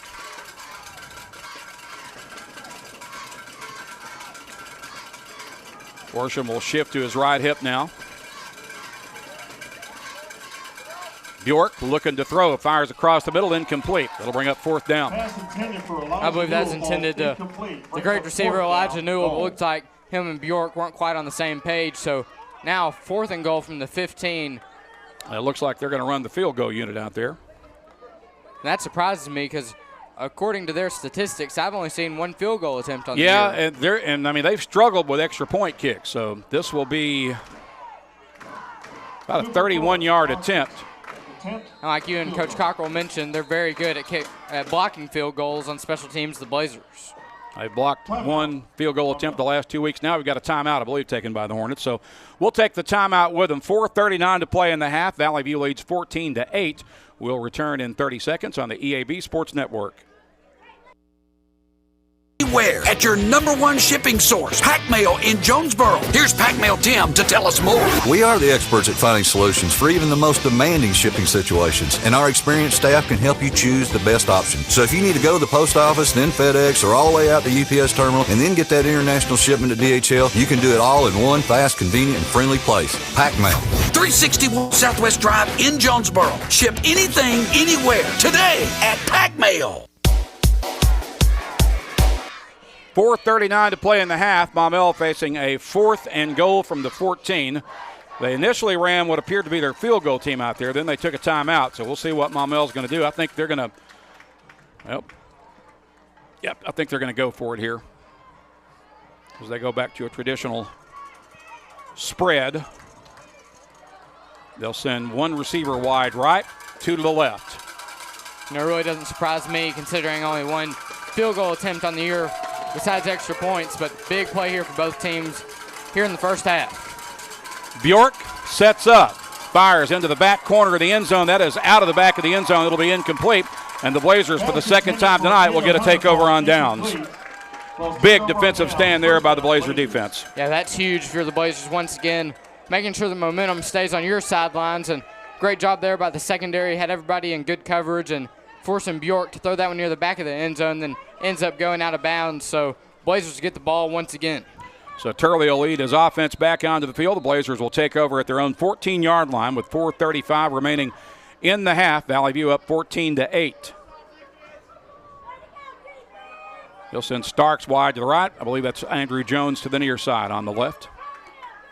Blazers moving from right to left in their blue uniforms. Give it off to Feliz. Feliz bounces to the outside, trying to turn the corner. Slips a tackle and gets it out near the 17 or 18-yard line. A nice pickup there for Anthony Feliz. It initially looked like they were going to be able to contain him from turning the corner, but he turned that into, well, they're going to say he stepped out of bounds after a pickup of only about 4. I thought he had more than that. Yeah, me too, but even so, a good positive play on first down and picking up a good amount of yards after contact. I'm a little puzzled by that spot, but I won't argue it. 3 receivers to the right for Valley View. Jones to the near side. Hornets crowding the box, give it off to Feliz, and he is met at the line of scrimmage and not much more. Anthony Feliz on the carry. Now all of a sudden, 3rd down for the Blazers after 2 runs by Feliz. That's going to be a loss of 1 for Anthony, and it'll bring up 3rd and about 8.5 here for Valley View. A little over 4 minutes remaining in the half. 1 receiver wide to each side. Starks and Jones with the split men. Turley drops straight back. Looking for Starks. That ball is caught by Starks. He's at the 30-yard line and finally caught down near the 20. What a catch by T.J. Starks. What a throw by Carson Turley. And there's a late flag. I wouldn't be surprised if this is on the Blazers sideline maybe once again. But what a catch there by the senior T.J. Starks. You know, you see those catches, they say you got mossed, and Starks absolutely mossed the defender on that one. Went up over the top and able to get back on his feet and take off down the field. And we'll see what the flag is on the Blazers. Well, one of the officials having a brief word there with Sean Cochrell. What was the penalty? I could not tell. I never saw a signal, but looks like the catch is going to stand. But I saw Sean Cockrell. He was furious about whatever the ref had to say to him. Ball's going to be at the 24-yard line. It'll be a first down from there for Valley View. Jones is split near side. Turley, I think that was Turley who kept it. Carson Turley. And he advances it down to about the 19.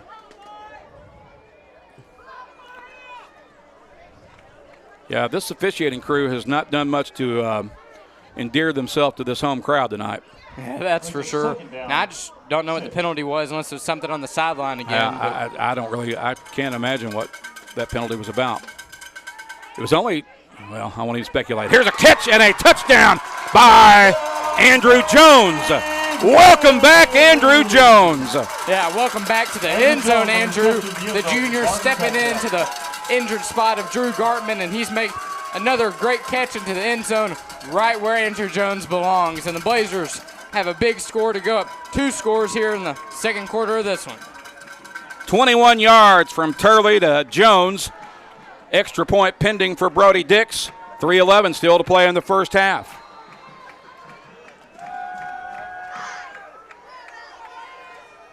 Kick is up, and it is through the uprights. With 3:11 to play in the half, Valley View increases its lead. It's 21-8. We'll return in 30 seconds on the EAB Sports Network. Demo's Smokehouse Barbecue on Johnson at Hilltop and on Main Street across from Jonesboro High School. Now, I'm from Memphis and I know barbecue, but there are people from Memphis that travel to Jonesboro to sample, taste, and enjoy Demo's Barbecue. No kidding, they come from Memphis, so no need to go anywhere else. Right here, the best barbecue is at Demo's. Any of the ribs, any of the plates, you can enjoy it all at Demo's Smokehouse Barbecue. My mouth is watering. You're listening to the Valley View Blazers on FM News Talk 102.1 and KBTM AM 1230 Jonesboro. Valley View goes up 2 scores now after the Blazers cover 86 yards in only 5 plays, capped off by Carson Turley's 21-yard strike to Andrew Jones.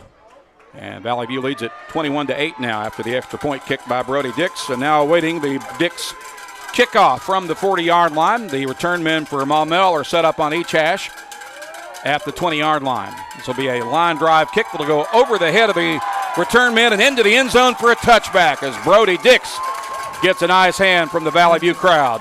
He's fired up about that kick into the as well as should be. Zone. Yeah, definitely. Touchback's a big deal, especially in high school football, having the leg to get into the end zone. But, Randy, I want to mention Andrew Jones getting into the end zone. Good to see him back and looks and appears to be healthy, and we talked about this off air. Just it's been injuries, and next man up has really been the story all year long for this Blazer team. Well, we talked about how Andrew was going to have to step up in the absence of Drew Gartman, and boy, he certainly did it right there. 2 receivers to each side for Maumelle on first down from the 20-yard line. 3:11 to play in the half. Blazers now leading 21-8. Bjork sets up, fires, complete, finds his man on the sideline. He's got the first down, and finally pushed out of bounds at about the 41-yard line. There's a late flag, so that's probably going to be an additional 15 yards on the end of the play. Yeah, it looks like maybe a late hit by the Blazers, but there's a flag on the play. We'll see what the... Based on the timing and location of that, that's probably a hit on the sideline. Yeah, I can't wait to see what the Blazer fans think of this one. Personal foul, Valley View. I couldn't see who the guilty party was over there, but again, just based on where that play happened and when and where the flag flew, not at all surprised by that one. So now it's going to move the ball into Blazer territory. Moves it forward to the Valley View 45-yard line with 3:03 to play.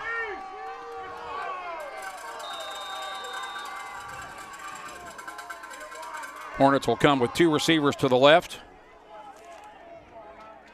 Cato Hunter split wide near side. Worsham is the running back. Give it off to Worsham. Worsham stutter steps at the line of scrimmage. Now bounces to the outside. There's a flag down. That should be a hold. And he'll get it inside the 35 down to about the 33. He'll see what the laundry on the field is about. And about time, I think it was a holding penalty out there on the edge. That Worsham bounce between those tackles and out to the outside. Yep, it's going to be a holding. So holding is the call. And step off is underway.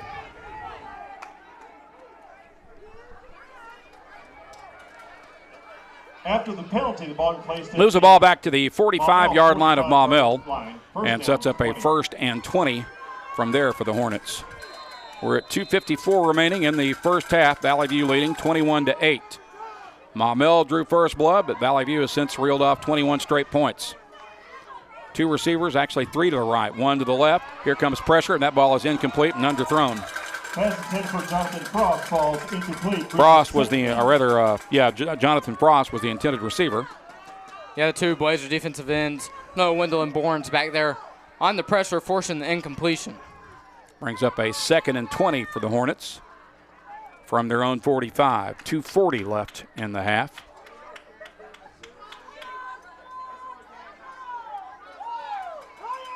Two receivers to the right, 1 to the left. They give it off to Worsham. Worsham caught for a loss back near the 40-yard line. Jet Bradshaw, the senior linebacker, he's had pressure on the quarterback all night, but making a big play in the backfield on Maumelle's running back for a loss of yards. And a 3rd and a long here for the Maumelle Hornets. Well, so far, Valley View has dominated the second period. Maumelle now facing 3rd and 25 from their own 40. Actually, it's the 41. Hornets will send 3 receivers to the right, 1 to the left. Bjork again back to throw. Here comes pressure. He gets rid of it. Fires downfield. That ball is caught.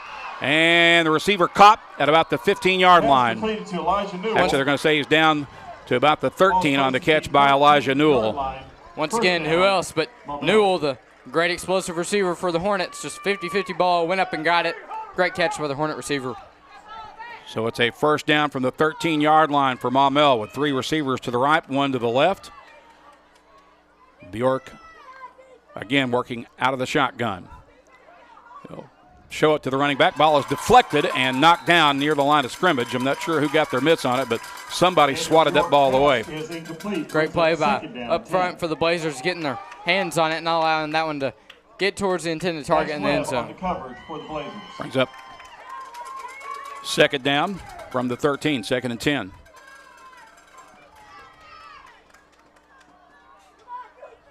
I think that may have been Jade Taylor who got his hands on it.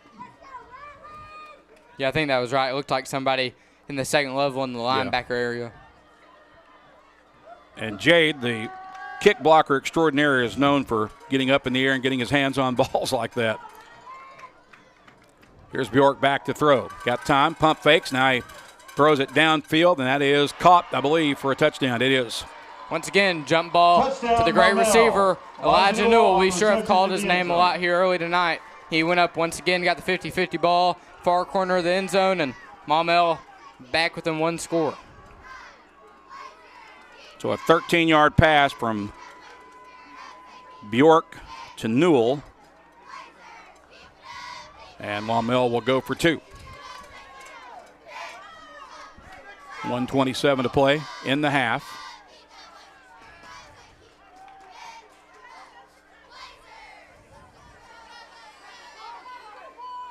Hornets making a late substitution here. Play clock is at 7 seconds, and they're going to have to hurry to get this off. Looks like Bjork went over to try to get away from his coach. They're going to take the timeout. So they have to burn the timeout. We'll take it with them. 1:27 remaining in the half. Valley View leads at 21-14. We're back in 30 seconds on the EAB Sports Network.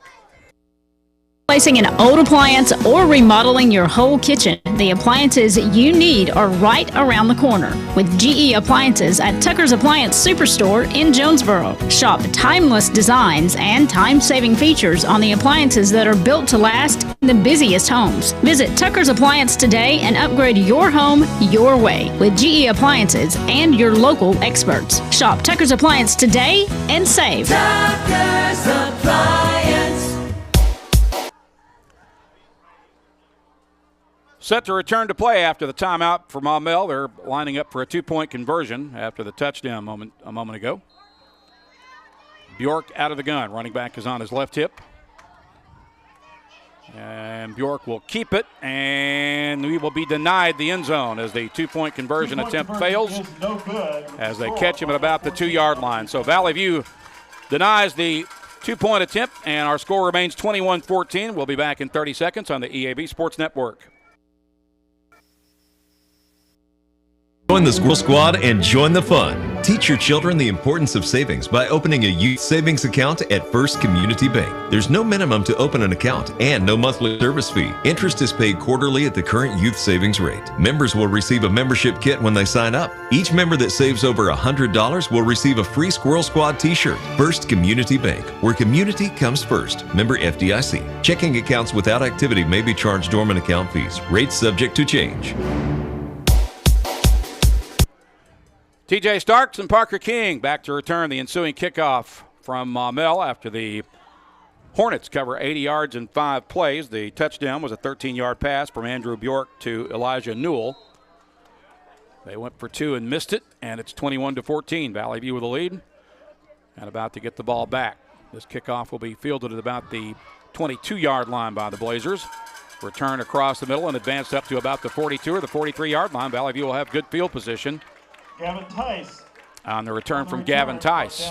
Yeah, good return by him. Once again, good field position for the Blazers to start just past their own 40-yard line. Looks like just inside the 45. Going to put it down at the 43. Well, check that, the 42-yard line. And Carson Turley will try to get the ball downfield with a minute and 20 seconds left to work with. They've shown a lot of big strike capability tonight, so this is certainly within their reach. Turley to throw. Fires for King. King makes the catch for a short gain up to about the 46-yard line. So a pickup of 4. Brought down by Jonathan Frost. Valley View will snap it off the left hash with just over a minute remaining in the half. 2nd and 6. 2 receivers wide left and right. Turley drops back. Now he'll run across the middle. He has the first down inside Maumelle territory down to about the 45-yard line. Yeah, Turley looked through a couple of his reads, didn't see anybody too open, so went ahead and took it himself like he does often and picked up good enough yards for the first down.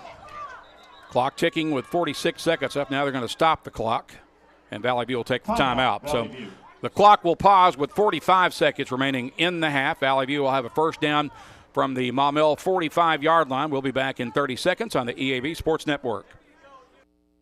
Toyota has your vehicle and your back. And call Central Toyota today to schedule your service appointment. Don't put off tomorrow what can be done today. Central Toyota Service Department is even open on Saturdays. Whether you need an oil change, a tire rotation, wheel alignment, brake service, battery inspection, or engine repair, you can count on the service team at Central Toyota. Next time your vehicle needs maintenance, remember Central Toyota. Schedule your service needs today on Stadium in Jonesboro and online at centraltoyota.com.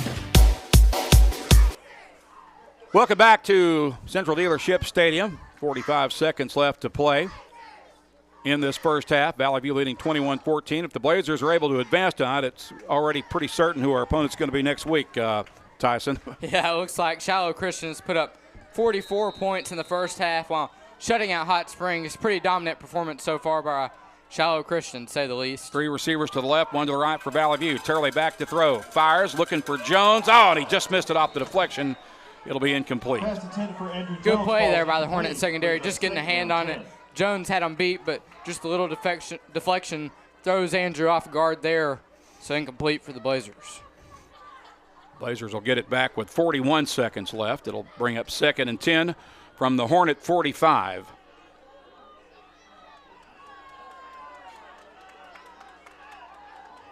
Jones split left, 3 wides off to the right. Turley with a late pitch to Feliz. Feliz stutter steps, hesitates, and he gets about a yard out of it as he gets it up to the 44-yard line. Well defended that time by the Hornets. Looked like Coach Cochrell took another timeout. So Cochrell will take the timeout to pause the clock with 36 seconds remaining. Valley View facing a 3rd and 9, leading at 21-14 when we return in 30 seconds on the EAB Sports Network. Put your daily office routines in the hands of people you trust. Forrest Office Machines, your authorized Sharp document systems dealer in Jonesboro. This is Barry Forrest. My family's been taking care of equipment needs of businesses just like yours since 1965. I would love to work for you today. Put your daily office routines in the hands of people you can trust. Forrest Office Machines, your authorized Sharp document system dealer at 1005 G Street in Jonesboro, 932-7852. Call Forrest Office Machines today. 3rd and 9 for Valley View as we return to play out of the timeout. Blazers with 3 receivers clustered to the near side. Turley rolling near side, fires downfield in traffic, and the ball was caught by Jones, and it looks like he's going to be just a little bit shy of the first down marker.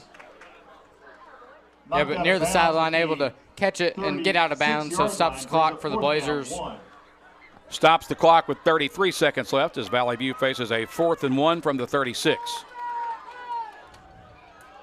Got a tight formation with 1 receiver split to the left. Turley is going to keep it, and he appears to have the first down as he advances it to the 35.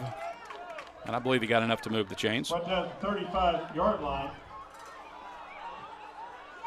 It's good for another Blazer. And we've got whistles and a flag. Flag on the play. I'm not sure what this is about. The Maumelle coaches were going nuts over there, and then they give Valley View a false start penalty. Looked like Blazers ran some motion there with Feliz and Jones, and I guess refs thought false start. So moves it back to the 40-yard line, brings up 1st and 15. Turley to throw. Fires, looking for Jones. Ball is deflected and incomplete. Well defended there in the secondary by Maumelle. Valley View faces 2nd and 15 from the 40 with 16 seconds left in the half. And that was the two-way player we've seen on both ends of the ball tonight. Cato Hunter making a good play there in the secondary for the Hornets. Starks will go wide right, as will 2 others. Andrew Jones is split wide left on 2nd and 15. Turley again back to throw. Here comes pressure. He gets rid of it, fires, and just beyond the reach of T.J. Starks. It'll be incomplete. And it brings up 3rd down with 12 seconds left in the half. Looks like, of course, with a few seconds remaining in the half, Blazers sending a lot of their receivers on some vertical routes, trying to get past the back end of the secondary, and they've done it so far. Just a couple good plays by them, not allowing it to get to the receivers, and a little overthrown, but we'll see what they do here at 12 seconds. 8th play of the drive coming up for Valley View. 3 receivers right, Jones to the left, Turley again rolling right on play action. Fires on the run, looking for Starks. Ball caught. Was he in bounds? Yes, he was. Ball will be a first down at the 9-yard line with 5 seconds left in the half. Wow, what a catch once again by Starks. First and goal, Blazers. Let's see what happens here. So now Valley View faced with the decision of trying to score with basically time for 1 more play left, or running Brody Dix out there for a field goal attempt. There's a timeout on the field. Let's just hold it here for the time being. Valley View will have a 1st and goal from the 9. Yeah, you know, Andrew Jones catching that one pass on the sideline, getting out of bounds and saving Coach Cockrell a timeout. Really comes up big here down the stretch. T.J. Starks able to hollow in the 50-50 ball near the 9-yard line. Unfortunately, went down in bounds, but fortunately for the Blazers, Coach Cockrell had a timeout in his back pocket, and we'll see what they decide to do. If Valley View opts to kick it, it would be a 26-yard field goal attempt for Brody Dix. Again, there are 5 seconds left on the clock. Line of scrimmage will be the 9, and Brody Dix and the field goal unit will take the field.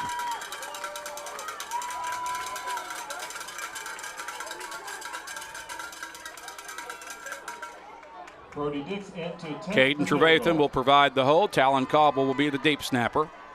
They'll kick it off the right hash. It'll be a 26-yard attempt.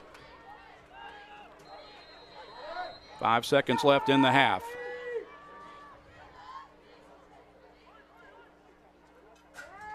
Here's the snap, the place. Kick is high, long, and it is good.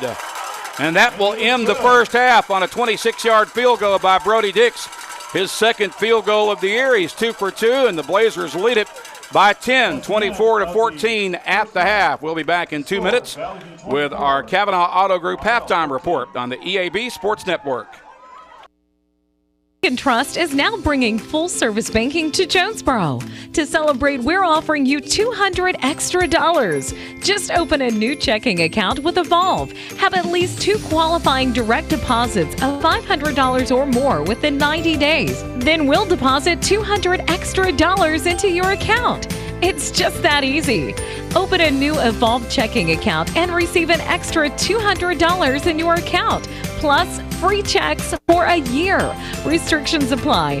Visit getevolved.com/special promotion for more details, or come in and see us at 111 East Huntington Avenue, Suite A, or call us at 870-933-2480. That's 870-933-2480.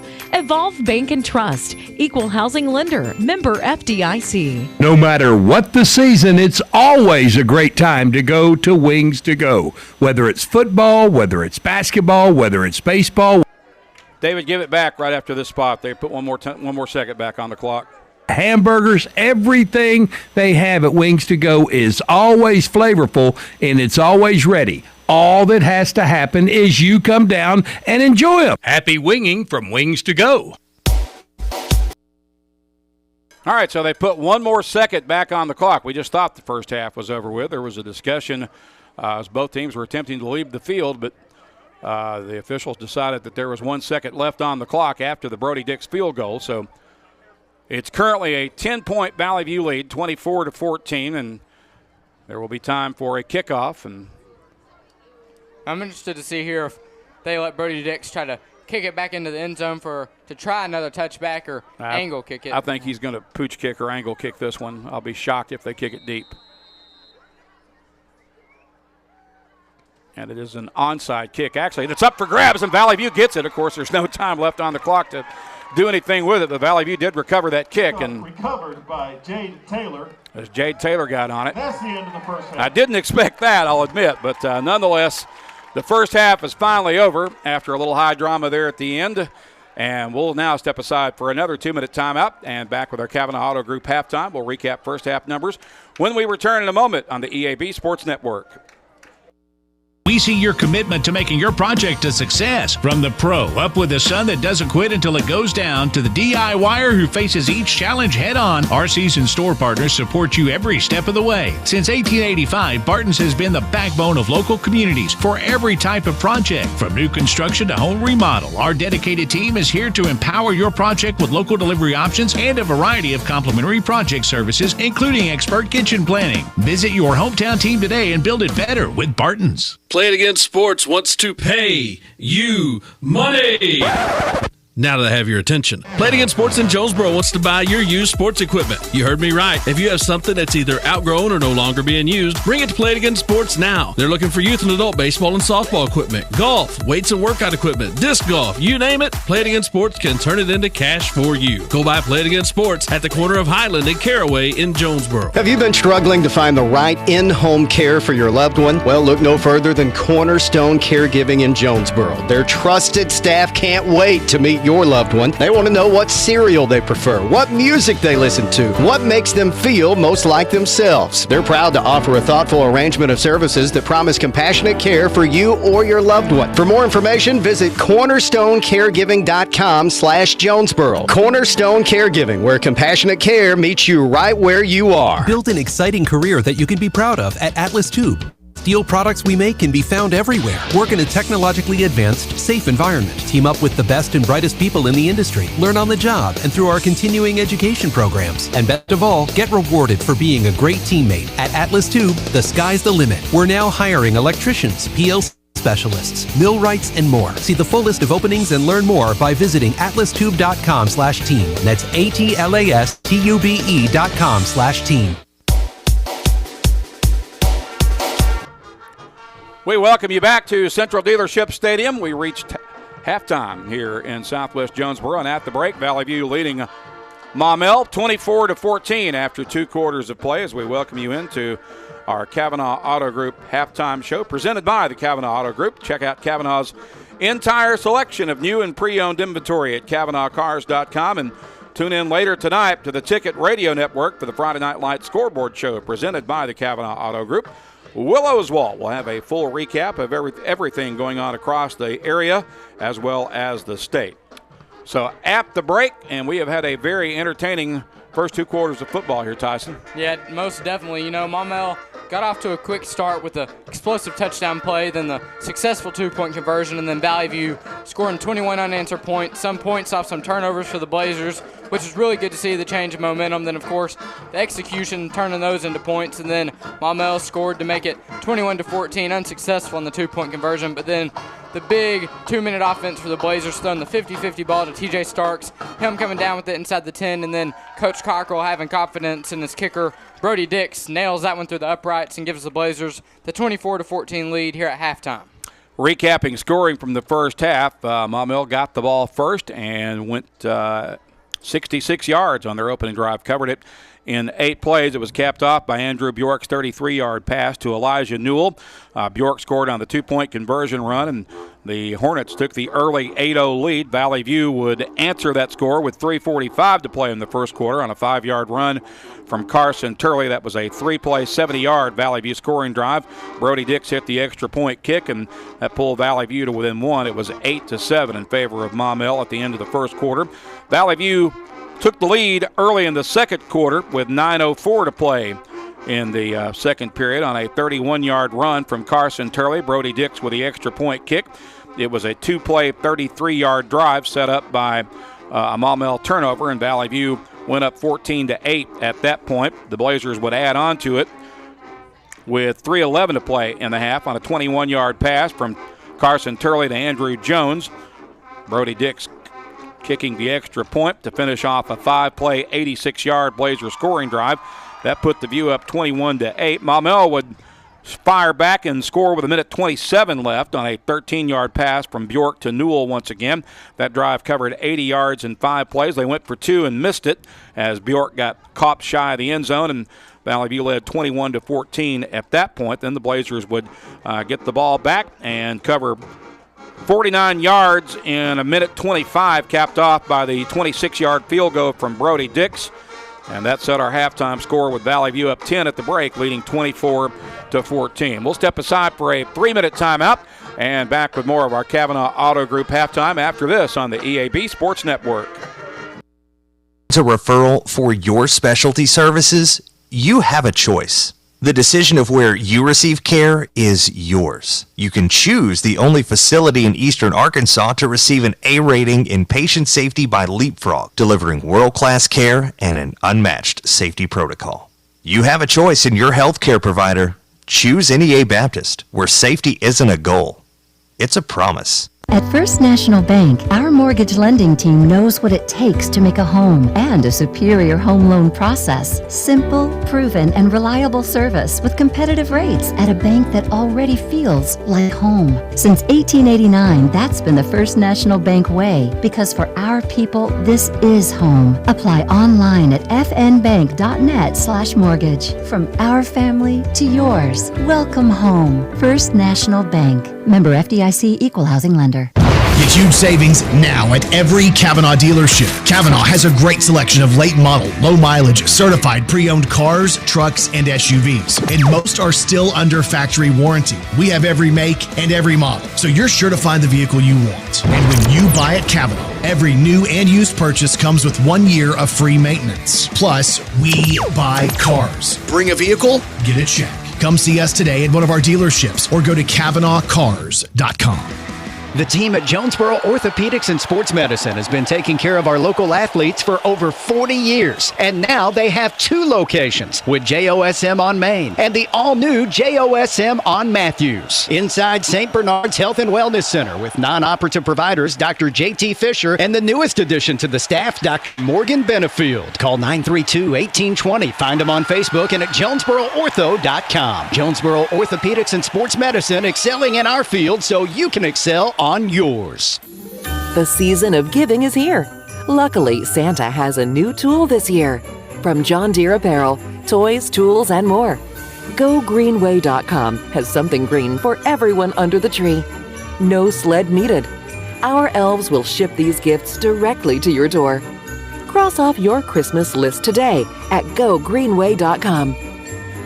Greenway Equipment wishes you and your family a very Merry Christmas and a Happy New Year. Pico Food says good luck to all the players, coaches, cheerleaders, and marching bands taking the field tonight. Under the lights, it's not about who's in your path, it's about who's in your huddle. And Pico Foods is a proud teammate and supporter of local communities and the state's agricultural producers. Learn more about how Pico Foods buys direct to support local producers. In Arkansas and Missouri, call David Durham or James Chester, 870-202-7101. In Alabama and Mississippi, call Andrew Parker or John Taylor Hickman at 601-670-9383. Welcome back to Central Dealership Stadium. Randy Myers and Tyson Leblong under the headsets in the NEA Baptist broadcast position as we continue along with our Kavanaugh Auto Group halftime report. At the half, it's Valley View leading Maumelle 24-14 in this first round 5A state playoff game. And Tyson, you have a few other scores from other playoff games that are underway tonight to share with us. Yes, sir, certainly. One that kind of jumped out to me is Jonesboro's ahead of Fort Smith Southside 7-0 at the half. Okay, I've got an update on that Okay. one. Let me make sure. I believe it is now. I'll get into my phone here and find this. 24-14 at the half now. Oh, wow. So okay. I think, so Jonesboro's still up. Yeah, I think. Yeah, 24-14 Jonesboro at halftime. Okay, and then our fellow 5A East Conference teams win. Looks like they're down 0-13 versus Little Rock Mills. And then Nettleton also down 0-13 versus Pine Bluff. And I've got an update on that one also. Pine Bluff now leading Nettleton 27-7 at the half. Okay, and then also Southside looks like now they're up in the 5A East 14-10 versus Robinson, I believe, near halftime. And then, like we talked about earlier, last time I could see, or as far as I could see, Shiloh Christians put up 44 points and shut out Hot Springs there in the first half. So it looks like that will be the opponent next week, most likely, barring a meltdown by the Saints in the second half. And they, of course, will travel to play the winner of this game. So that means they'll be coming to either Southwest Jonesboro or Maumelle next week for round 2. And what did you say the score was on that Mills and Wynn game? Wynn is trailing Mills 0-13. Okay, and that was late in the first half? Yes, sir. All right. Some other games going on, of course, across Northeast Arkansas involving playoff games tonight. Truman is on the road at Warren down in Class 4A. West Memphis is at home tonight against Van Buren in 6A. Rivercrest, the winner and champion of the 4A3, at home tonight against Mena. Highland is playing host to Monticello tonight in the 4A playoffs. Also in Class 4A, Blytheville is at home against Ashdown this evening. Pocahontas is at DeWitt in the 4A playoffs, dropping down to 3A. It's Newport at home tonight against the Buckaroos of Smackover. Osceola is at home tonight playing host to Falk. Walnut Ridge is at home hosting Quitman. And Hoxie is at home tonight playing host to Melbourne. In 2A, it's EPC playing host to Bearden. Mark Tree on the road to Hazen. And McCrory at Carlisle. So we'll step aside here for another 3-minute timeout and back with more halftime information in 3 minutes on the EAB Sports Network. And play with Jonesboro Cycle and ATV. Jonesboro Cycle is your go-to for all your power sports needs, whether it be off-road, on-road, or on the wall. Check out their inventory of four-wheelers, side-by-sides, motorcycles, dirt bikes, cruisers, go-karts, scooters, personal watercrafts, boats, and even boat motors. Jonesboro Cycle is a 185,000 square foot motorsports mecca featuring all the name brands under one roof. Jonesboro Cycle and ATV on U.S. Highway 63 North in Bono and JonesboroCycle.com. Need top-notch farm farming and lawn gear? Visit First Choice Farm and Lawn, your Kubota dealer in Brooklyn. We get your need for reliable equipment. That's why we offer precision Kubota machinery for any task. From seasoned farmers to green-thumbed homeowners, we are working to keep you working. Find your Kubota match at First Choice Farm and Lawn on Highway 49 in Brooklyn. Achieve your goals faster with our Kubota inventory and top-notch service. Call 870-790-2301 or drop by today. Your trusted Kubota dealer, First Choice Farm and Lawn. Hey there, Northeast Arkansas. This is John Moore of Arkansas Superstore on Highway 49 in Brooklyn. Here to tell you that we're flipping the script on car buying. Don't stand for bait and switch tactics. That's holding. We believe in transparency and trust. You deserve the car you want with a payment much lower than your rent. Arkansas Superstore is here to make sense of it all for you. Come over and find your dream ride. You're approved. When the banks say no, I say yes. Visit us today at 11580 Highway 49 North in Brooklyn or online at arkansassuperstore.com. You raised your family here, did every July 4th here, refinished the floors here twice, sized up your daughter's boyfriends here, waited in the doorway all day when your son was coming home on leave. This place has given you all you've dreamed of, and now it's giving again, in the form of a gourmet kitchen and the quietest dishwasher known to man. Realize your dream with a home equity line of credit from Simmons Bank. Dreams realized. SimmonsBank.com. Member FDIC, equal housing lender, subject to credit approval. Quarterback, guard, running back. Every position has a role in building success. If you want a position where you can build success in your own career, Lexicon is hiring welders, millwrights, and many more positions. We offer free on-the-job training through our own Lexicon University so you can learn while you earn and build the career you want. Competitive pay, a great health care plan, paid vacation, a sweet 401k plan, and more. Find out more at lexicon-inc.com/football. You know your child's heart, and at Arkansas Children's Heart Institute, we know how to care for it. Ranked again by U.S. News and World Report, our cardiology program continues to champion patients and produce exceptional outcomes for families. At Arkansas Children's Hospital Jonesboro Clinic, we give your child the care they need close to home, whether it's a heart murmur or a congenital heart disease lesion. Our pediatric cardiology experts offer exceptional care. Visit archildrens.org/NEA to learn more today. We welcome you back to Central Dealership Stadium, continuing along with our Kavanaugh Auto Group halftime report. At the break here in Southwest Jonesboro, it's Valley View leading Maumelle 24-14 at the half. We have one correction to make. We got some misinformation on the Jonesboro Southside game. It's Southside up at halftime big against Jonesboro. The Mavericks leading JHS 32-14 at the half across town at Cooksey Johns Field. So just want to make a note of that correction. Southside leading Jonesboro 32-14. There are 7 other 5A playoff games going on elsewhere across the state tonight. Actually, there were 8 others scheduled. One of those got played last night as Parkview, the top-ranked team in 5A, made short work of Alma as they defeated the Airedales 35-0 last night. So the defending 5A state champs have already punched their ticket to round 2. Elsewhere, as we mentioned, it's Robinson at Southside, and we had said Southside was up 14-10. 14-10, the last score that we had on that game.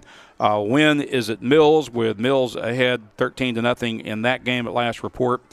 And, of course, Nettleton down in the bottom half of the bracket is at Pine Bluff, and the Raiders trailing 27-7 at last report in that game down in southeast Arkansas. Other games that are underway tonight in the top half of the bracket of 5A, it's Camden Fairview at Farmington. In the bottom half of the bracket, besides this Maumelle Valley View game, we've got Hot Springs at Shiloh Christian. Shiloh up big at last report, 44-0 in that one. And the other game in the bottom half of the bracket that we haven't yet mentioned is Harrison at Hot Springs Lakeside. We have a very busy schedule next week here on the EAB Sports Network. We're going to step aside for a 3-minute, actually make that a 2-minute timeout, and we'll tell you what our plans are for broadcast next week for both radio and video coverage on the EAB Sports Network. Again, Valley View leads at 24-14 at the half. We return in 2 minutes on the EAB Sports Network. It's a mix and match special now at all Northeast Arkansas Domino's Pizza locations. Choose any two for $6.99 each for carryout or delivery. How about a medium 2-topping pizza, oven-baked sandwich, pasta in a tin, loaded tots, Domino's stuffed cheesy bread, bread twists, marble brownies, and so much more. Switch it up for lunch or dinner for the whole gang. The mix and match special with any two for only $6.99 each for carryout or delivery. Only at your Northeast Arkansas area Domino's Pizza locations. Hey, dude, you won't believe it. We sold our house and we made a fortune. No way! How'd you find out it was worth that much? We used this awesome website, arhomevalue.com. It was a game changer. It's brought to you by Dustin White Realty. They know their stuff. Plus, arhomevalue.com is quick and easy to use. Don't miss out on getting top dollar for your home. Go to arhomevalue.com today. Brought to you by Dustin White Realty. Top dollar for your home sale is just a click away. arhomevalue.com. What started with our grandfather and continues in its 4th generation today, Glen Saint's history of quality sales, service, and strong personal relationships that have kept our customers and their families coming back for over 69 years. From my grandpa to my dad to us, service after the sale is a big deal. Whether you're looking to buy a GMC, Chevrolet, Buick, or Ford, we look forward to serving you and your family for years to come. Across Arkansas, Farmers and Merchants Bank and the Bank of Fayetteville join you in cheering on our favorite teams. We applaud the extra effort from neighbors like you that make our local schools and activities an integral part of our community. Working as a team to help you reach your goals is a perfect game plan for success. The Farmers and Merchants Bank and the Bank of Fayetteville, finally a bank in your corner. MeBanking.com, member FDIC. Welcome back to Central Dealership Stadium. A little over 3 minutes remaining in halftime, plus the additional 2 or 3 minutes that they'll probably put back on the clock once the current time winds down. But halftime continuing with Valley View leading Maumelle 24-14 at the half. Now, as we mentioned before the break, we have a very busy broadcast schedule next week here on the EAB Sports Network. The boys' basketball season begins Tuesday night at Riverside. We will be there for radio coverage only of that game, as should get on the air shortly before 7 o'clock for the season opener for Lane Campbell's Blazers at Riverside. That's an uncle against nephew coaching matchup, Lane against the Riverside Hall of Famer Buster Campbell. So that will be our plans for Tuesday night with radio coverage for the boys' first basketball game. Then the boys will return to action on Thursday night in the first round of the Empower Invitational Classic out at Brooklyn. Osceola will be the opponent. That game will tip off, I believe, at 5 o'clock, and we'll get on to our pregame coverage on the air at about 4:50 approximately. Again, that'll be radio coverage only for that basketball game. The girls will also open the season, their portion of the season, Thursday night at Newport. No broadcast plans for that one at the moment, as we will carry the boys' game from Brooklyn against Osceola. Again, that'll tip at 5 o'clock. Then Friday night, we're hoping that we'll be able to bring you a basketball-football doubleheader. The boys will play at 5 o'clock against Rogers Heritage in the Empower Invitational at Brooklyn. Right now, if the football team advances to the second round of the playoffs, I will be here for the 7 o'clock kickoff for that game against most likely Shiloh Christian, as they are ahead big time against Hot Springs. So if the Blazers are able to make this lead stand up for 2 more quarters, that'll be our plan. I'll broadcast the football game at 7 o'clock. My buddy Keith Merritt, who will already be on hand out at Brooklyn at Bearcat Arena, will do the basketball coverage of Valley View against Heritage, which will start at 5 o'clock. So we'll have, if this is contingent on Valley View advancing to the second round again, our coverage will be Keith Merritt broadcasting the boys' game here on KBTM beginning at 5 o'clock, the boys' basketball game against Heritage from the Bearcat Arena in the Empower tournament. And then I'll have coverage of the Valley View second round playoff game against either Shiloh Christian or Hot Springs. Then we'll be right back in action on Saturday with another boys basketball game. That'll be an afternoon matinee tip, as the Blazers will take on East End at 2 o'clock at Bearcat Arena in the final round of the Empower Invitational, and I'll be on hand to broadcast that game. The girls are also playing Friday night as well in a non-broadcast game. They'll take on El Dorado at Wynn, and they will also play Saturday at Wynn against McGee, and I believe that's an afternoon game as well. So we got a lot going on here on the EAB Sports Network next week. We will step aside here for let's make this a 90-second timeout, and back after 90 seconds with Valley View leading Maumelle 24-14 on the EAB Sports Network. Can't get my homework to upload. Dad, my video game is froze again. Babe, is our internet down again? I'm missing the big game. Honey, I'm trying to make this online payment, but it just keeps buffering.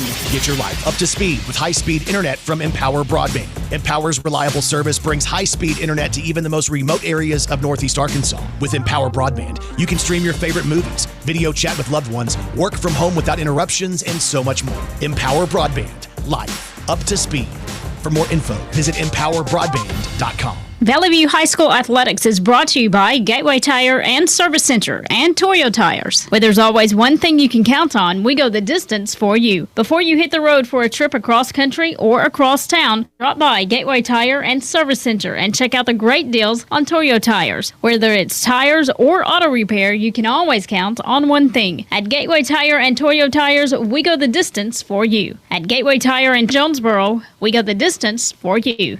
This is Keith Baird with Baird Auto Group. There's nothing that brings our communities together like high school sports. No matter what the scoreboard says, it's a winning feeling just to be a part of it. At Baird, we want you to have the feeling anytime you come into one of our dealerships. Good credit, bad credit, no no problem. Don't buy anywhere else until you shop at Baird location near you. Don't get a bad deal, get a Baird deal. Because why pay more? Saving service, great selection too. Baird does it all for you. Randy Myers, Tyson Lieblong under the NEA Baptist broadcast position headsets as we are just about set to get the second half underway with Valley View leading Maumelle 24-14. We're, of course, live with radio coverage tonight on KBTM. We're also streaming live with video coverage on the Blazer News Network on YouTube. Tyson, who is our video crew tonight? Yeah, and tonight, helping out with the stream on YouTube for Blazer News Network, best in the business, crew chief as always, Taylor Settlemeyer, who's over digital cinema at Valley View Schools, and then the director of tonight's stream, Aiden Rector, and on the cameras, Mason Mink and Sam Dixon, and I believe maybe on the field cam tonight is Carter Zipfel. So appreciation and shout out of thanks to all of those guys as they help us bring you the video stream of Blazer football on YouTube on the Blazer News Network, and also to our network engineer and producer, David Wofford, back at Mission Control in the KBTM studios. Valley View is going to get the ball to begin the second half. Parker King and is that Andrew Jones back on this side? It's Starks and Parker King. Okay, Parker King and Starks back to return, both standing on the respective hashes at the 20-yard line. Now I want to mention something real quick, too. Blazer News Network has done a great job with football this year, but we'll also have all the home basketball games as well on the radio broadcast and also video broadcast on YouTube. Here's the kick. It'll be fielded by Starks at the 22-yard line. He'll cut back to the inside, slips a man, makes another guy miss, and finally goes down at the 41. Nice return by T.J. Starks. Yeah, Maumelle decided to kick that one deep. More extracurricular activity going on here near midfield. This one's getting a little chippy. It got that way a little bit in the first half, and the officials turned a blind eye toward it. And they're going to do the same here to start the second half, it looks like. Valley View will start at the Blazer 41. Great return by Starks, though, once again. Great field position to start off the second half for the Blazers. Turley hands it off to Feliz. Feliz bounces off of one tackler and then pushes it actually from the 42. One receiver wide left and right. Turley keeps it running right, trying to get to the corner. Now darts it back up inside and gets it up to about the 45, maybe the 46-yard line. You're going to spot it at the 45. It'll bring up third and about 6.5 here for Valley View. 11-13 to play in the third. Valley View leading by 10. It's 24-14 after Brody Dix hit a 26-yard field goal on the next to last play of the first half. Turley out of the gun. One receiver wide left and right. Now he'll pause, look to the sideline. Looks like he's changing the play.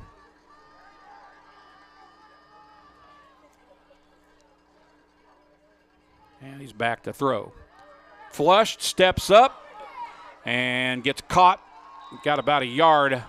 Positive game. Valley View will have to punt. Yeah, Turley was under pressure there, did a good job advancing forward in the pocket, but Maumelle's defensive front was able to get to him, and not with the sack, but basically just Blazers gain a yard. Got about a half-yard gain after the spot. So Turley most likely going to quick kick this on 4th down. Now he'll drop back a little bit. Gets the kick away. Nobody to return. And once again, it has a good life after it lands. That's going to roll all the way down to the 5-yard line before it's picked up by Andrew Jones. Or by TJ Starks, rather. Great quick kick there by Turley, as he's done all year. The line drive kick, end over end, really has a favorable bounce for the Blazers anytime the Hornets or any team don't pick it up. I'm not sure why more teams are not trying to return his kicks, because as ugly as they look when they leave his foot, once those balls land, they take on a new life, and they'll usually roll at least 20 yards if nobody's back there to field it. Yeah, most definitely. Really flips field position, and that's really good to see if you're Coach Cochrell and the Blazers. So Maumelle will start with 95 yards of real estate in front of him. They'll hand it off, and this will be a run play right across the middle that picks up about a yard, it appears. Good stop there here early in the second half by the Blazer defense near the nose guard area. 1 on the play brings up 2nd down 9. 2nd and 9 from the 6 for Maumelle. 9:45 to play in the 3rd. Blazers up 10. 24-14 is your score. 1 receiver to the left. They'll flood the near side with 3 wides. Bjork back to throw. Here comes pressure. He's being chased through the end zone. Now he'll get rid of it and throw it out of bounds, and that'll be an incomplete pass on the throwaway ball. Andrew Bjork's pass. Into the hands of Coach Wilbanks. Good snag by him there on the sideline. I don't think we can put that down as a catch for him in the stat book, but nice catch anyway. Brings up 3rd and 9 for Maumelle. 9:29 to play in the 3rd.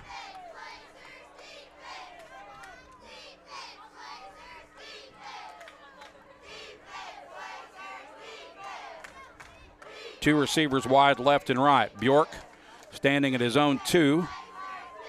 And he's looking to throw. Now he steps up, fires on the run, throws it downfield, and he's intercepted at the 34-yard line. And that's senior Kenneth Robinson. Almost had one in the first half, but that one he comes down with it 100%. Big play there by Robinson, gets the Blazers a turnover, most importantly, in their opponent territory. That is the 2nd interception of the season for Kenneth and the 15th interception of the season for the Blazer defense. Valley View gets it back at 35, and this may be a blood-in-the-water moment right here coming up for Valley View's offense. Yeah, big opportunity for sure. Already up 10, and let's see if they can go up 3 scores here on this drive. 1st down at the 35.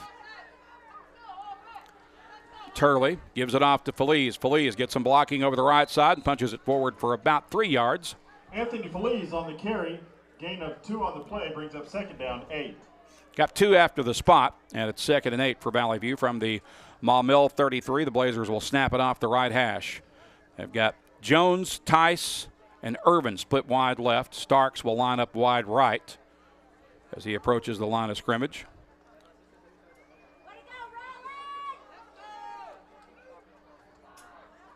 Turley drops back, gets some time, now flushed, rolls right. He's going to tuck and run, hits the sideline. He's got the 1st down and runs out of bounds down near the 20-yard line. Looks like they're going to say he stepped out around the 25. Yeah, regardless of the spot, Turley just went through his reads and progressions very quickly and decided to keep it like he does a lot of the time, and good positive yardage 1st down there for Turley and the Blazers. That'll move the chains for the View, and it's a fresh set of downs from the Maumelle 25. Again, the Blazers working off the right hash. Feliz shifts to Turley's left hip as the running back. 2 receivers clustered close to the line of scrimmage on each side. Give it off to Starks on the reverse. Starks at the 20. Batters his way forward to about the 18-yard line, it appears. We'll see where they spot him down. Jason Barham. A couple of yards there on the handoff to receiver Starks, and we've seen the Maumelle Hornets do that a lot with their explosive receivers, so looks like Marty Riley said, why not try to do it with our explosive guy, TJ Starks, picking up a few on 1st down for the Blazers. Got 6 at 2nd and 4 from the 19. Snap it off the left hash. Turley rolls right on a little misdirection, darts it up, and gets it down to about the 16-yard line. Brought down at the 17-yard line, brings up 3rd down 2. Looks like they'll spot it at about the 17, and it's 3rd and 2 for Valley View.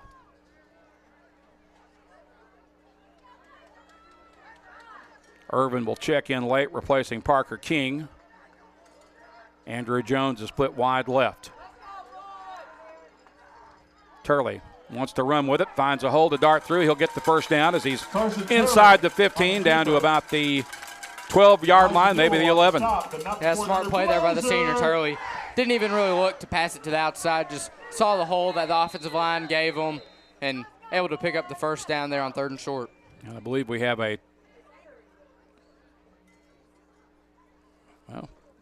timeout or not? No, I don't think so. I think that number 1, apparently Newell, I guess, just went down, helmet came off. Yeah, I think an equipment issue. So he'll check out of the game. They'll replace him. Meanwhile, Valley View will have a first down at the 12-yard line with 7:27 to play in the 3rd. Blazers leading 24-14, trying to extend that lead. Andrew Jones will go wide right for the View. Turley out of the gun. Power set right.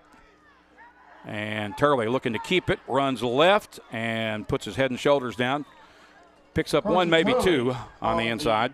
Keeper. Yeah, not much there for Turley. Maumelle really contained the edge out there against Turley and held him to less than a yard. Looks like basically no gain after the spot. It'll bring up 2nd and 10 from the 12. 6:45 to play 3rd period. Valley View leading 24-14. TJ Starks is wide left. Andrew Jones is Starks is wide right. Jones is wide to the left. And the give is to Feliz. Feliz goes straight up the middle, and it gets it down to the 10, maybe the 9-yard line. On the carry. Gain of 2 on the play brings up 3rd down. Feliz getting a couple of yards there on the 2nd down run, making 3rd down a little more manageable for Turley and this Blazer offense. 3rd and 8 from the 10 with 6:15 to play in the period. Again, Starks goes wide right. Jones remains wide left. Feliz is the running back on Turley's right hip. Turley looking, fires across the middle, and that is knocked down in the secondary by Karsten Hilliard. Yeah, it looks like he just sat back in coverage there. In the secondary, read that pass very well from Turley to the intended target, Starks. And so it's 4th down. Looks like they're going to run Brody Dix back out there for his 2nd field goal attempt of the night.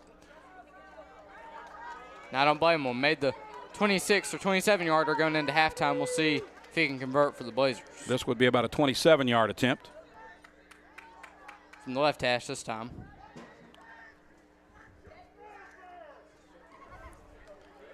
.5:58 to play in the 3rd. Trevathan will be the holder. Here's the snap. The kick is in the air, and it is no good. Missed it wide left. So Valley View comes away empty-handed on that possession as Dix misses his first. That's his first miss of the season. He's now 2 for 3 on field goal attempts with 5:58 to play. Maumelle will get it back at the 10-yard line. Yeah, plenty of leg on that one for the kicker, Brody Dix. Just shanked it a little left, and that happens a lot. You see that happen any level of the kicking game.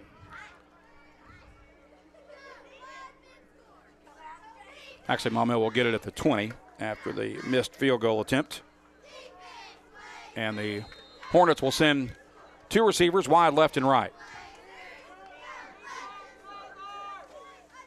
Bjork shows it to the running back, throws it out left side to the receiver, and he got close to the first down on the 2nd effort. We'll see if he picked up enough to move the chains or not.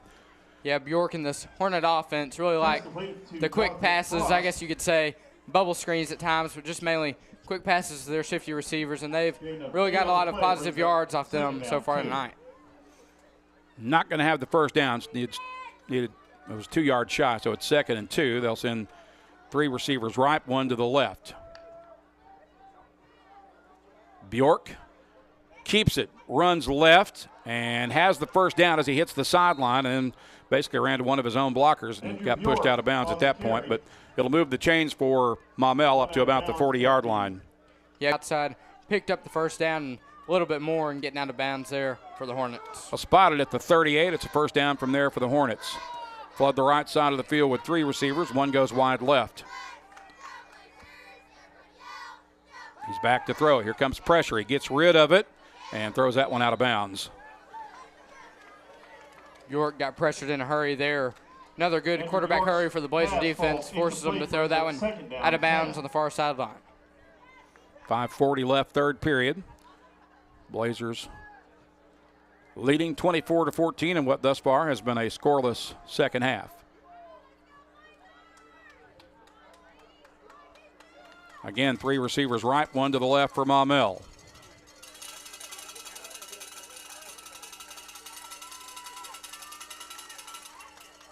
Long snap count, and they'll give it off to the running back.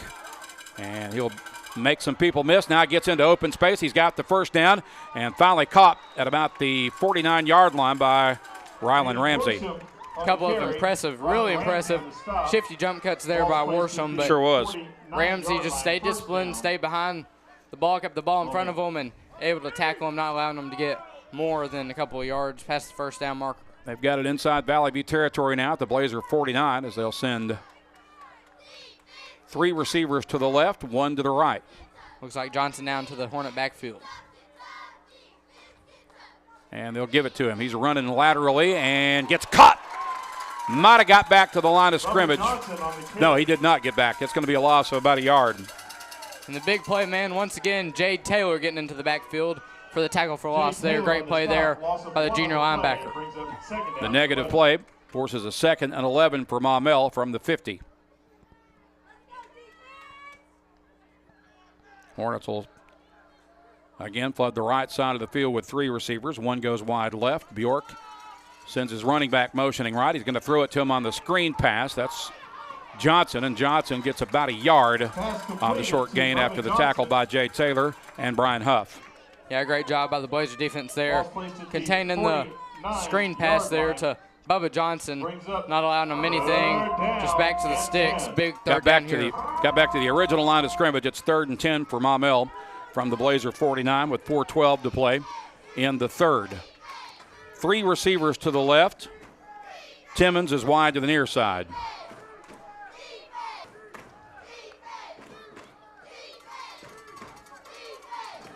Bjork back to throw. Here comes pressure. He gets a block, now fires it downfield. That's incomplete. Pass intended for Elijah Newell falls incomplete. Jade Taylor, Brian Huff, and Rylan Ramsey all providing the secondary coverage there for Valley View. You could tell Bjork was unhappy with that throw there by him. Just a little overthrown, and we might see the first punt of the game. Actually, that was not Jade Taylor, but Jet Bradshaw, I'm sorry, on the coverage there. So it's 4th and 10 for Maumelle. We'll see if they punt or go for it. Right now, they're show and go. And Bjork's trotting back onto the field, so we'll see. So a big 4th down play coming up here. Bjork drops back. He's got time. Fires across the middle. Catch made, but he's shy of the marker. Pass completed wow. to Jonathan Cross. So Valley View should get it back. And that was a huge tackle there by Daniel Richardson, knowing exactly the line to gain there for the Hornets.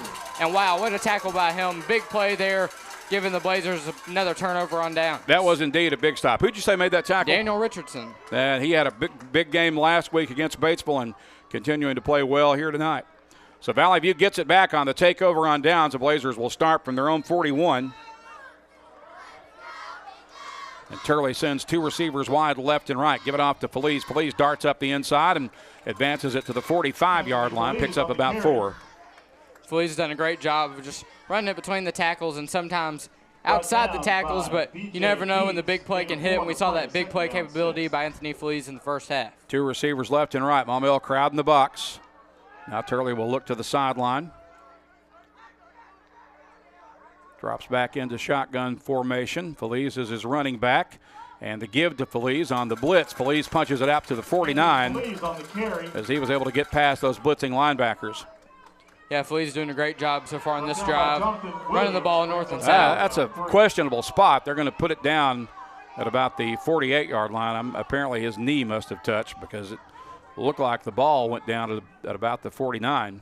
Yeah, a couple of questionable spots tonight. So it's 3rd and about 2.5 for Valley View. 3 receivers wide right, 1 to the near side.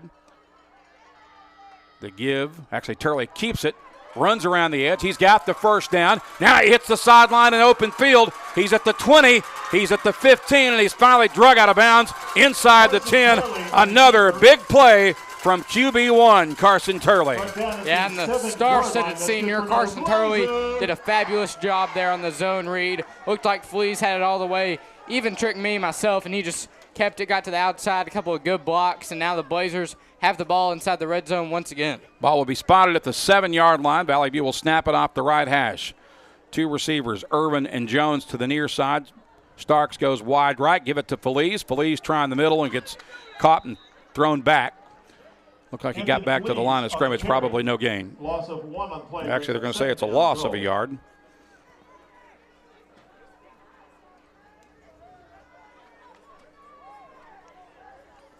Well, actually, I think that's going to be no gain, it looks like. So it remains 2nd and goal from the 7. Again, 3 receivers right, 2 to the left. Turley gives it to Feliz. Feliz running right inside the 5, it would appear. Feliz on the carry. Before he goes down, succumbing to the numbers. Yeah, better on that time by junior Anthony Feliz. Deciding to bounce that one outside the tackles. Gives the Blazers way more manageable 3rd and goal near the 5-yard line. Ball will be right at the 5 on the right hash. It's 3rd and goal with $1:50 to play in the 3rd. Valley View trying to extend its 10-point lead. Irvin, Starks, and Jones will all split wide left. Starks will go lonesome right. Turley out of the gun. Feliz, the running back, the give to Feliz. Feliz running straight ahead, and he is Anthony Feliz on the carry. Close to the goal line, but apparently did not get in. At the 1-yard It'll be 1st or 4th and goal from the 1. I really think that's another questionable spot. Looked like he had the ball, broke the plane, but officials say just short inside the 1-foot line. So we'll see what Coach Cochrell says here to draw up, and Marty Riley draw up here on 4th and a few inches. Ball is inside the 1-yard line, 4th and goal for Valley View.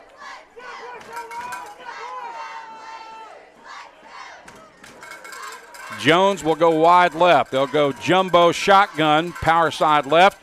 Turley keeps it, and he'll walk into the end zone. What a great play call there by Coach Cockrell and Marty Riley and the Blazers there. Looks like everybody thought, I think, Turley was going to run it up the gut, but just took the smart route. They say smarter, not harder, and just went to the left side of that line of scrimmage and coasted into the end zone. So another rushing touchdown for the dual threat quarterback, Carson Turley. So Brody Dix on to attempt the extra point kick with 43 seconds left in the 3rd to try to make it a 17-point lead for the View.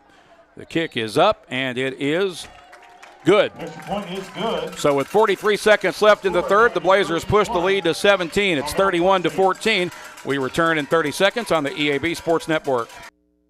Having trouble getting the trailer you need? Silverline Trailers, the largest trailer retailer in the USA, has the perfect solution for you. Guaranteed approval. No credit check required. Get the quality trailer you need at a price you can afford. With over 3,500 trailers available and more coming in daily, we'll find the perfect trailer for you. And at Silverline, we're always looking to hire good people. Visit our website, silverlinetrailer.com, for a location near you. You can stop by our Jonesboro location today at 3711 Stadium Boulevard or call 870-203-0000. Silverline Trailers, your trusted trailer retailer. You're listening to the Valley View Blazers on FM News Talk 102.1 and KBTM AM 1230 Jonesboro.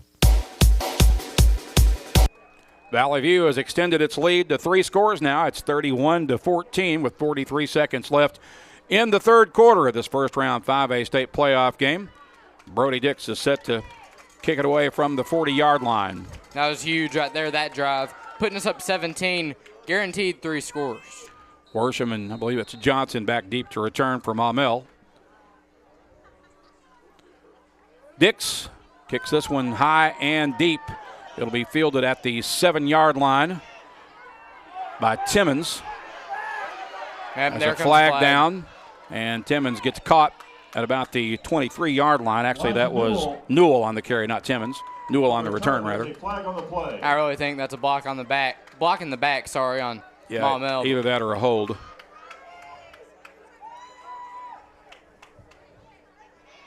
Should back him up regardless of the call here. 31 seconds remaining Block in the back. And you're right. There's a block in the back. After the penalty, the ball will be placed So the at step off 10-yard will line. move the ball back to about the First down. 10-yard line. Hornets. It's right on the 10. They'll snap from the left hash with 90 yards to cover. 31 seconds remaining in the period. Hornets send 3 wides to the right, 1 to the left. Definite passing situation, and they'll throw it across the middle. It's incomplete. Intended target was Hilliard. Hilliard falls incomplete, brings up second. And that'll bring up 2nd and 10 for Maumelle. You know, down 3 scores if you're the Hornets. After these last 30 seconds or so, go off the clock here in the third quarter, time really starts to become a factor down 3 scores. 27 seconds left after the incomplete pass here in the third quarter. Valley View up 31-14. Again, 3 receivers right, 1 to the left for Maumelle. Bjork out of the gun. Looking to throw, fires the screen pass, complete, and the receiver slips the first tackle from Rylan Ramsey, but Jay Taylor was there to clean it up on the short return, or short yards after catch for Elijah Newell. Yeah, great job there. He got actually a little more than I thought on that. Brings up But still shy of the first down. It's 3rd and 3 for Maumelle from the 17-yard line. Great job there by Ramsey and Taylor, not allowing the explosive Newell to get out in space. And that was the last play of the third quarter. So we have 3 completed.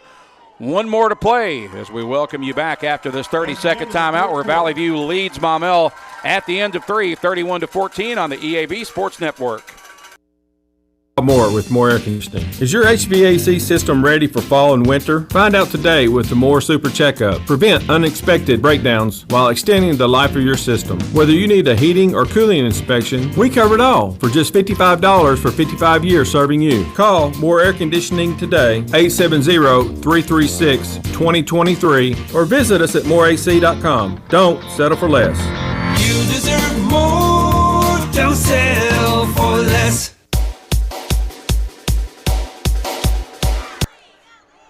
Set to begin the fourth quarter here at Central Dealership Stadium as we welcome you back to this first round 5A playoff game with Valley View in pretty good shape as we head into the final frame, up 31-14 on Maumelle. Hornets will have the ball facing a 3rd and 3 from their own 17-yard line to start the fourth period. See what the Hornets do here on 3rd and short. Wouldn't be surprised if they kept it on the ground, but they've had some success with the short passes, picking up chunk yardage here in this one this evening. I've got 3 receivers to the left and 2 to the right. Bjork hands it off to the running back, and I don't think they definitely don't have the first down. I'm not sure if they even got a positive gain, so that's going to bring up 4th down and about 2 or 3 here for Maumelle on the carry by Worsham. Leading the way for the Blazers. Jet Bradshaw making the stop for the View. Yeah, great play by the senior linebacker Bradshaw. Pressure on the quarterback all night, but that time making a play, big play in the run game, forcing a 4th down. 4th and 3, Maumelle show and go here from deep on their side of the field. Ball at their own 17-yard line. 3 receivers left, 1 to the right. Bjork out of the gun, gives it off to the running back. He breaks to the outside, and I don't think he got it. We'll see, but from here it looks to be a stop for the Valley View defense. And who else but Brian Huff making the big play when his defense needed it most. Maumelle backed up in their own territory. Huff says, not so fast, you're not getting past the marker.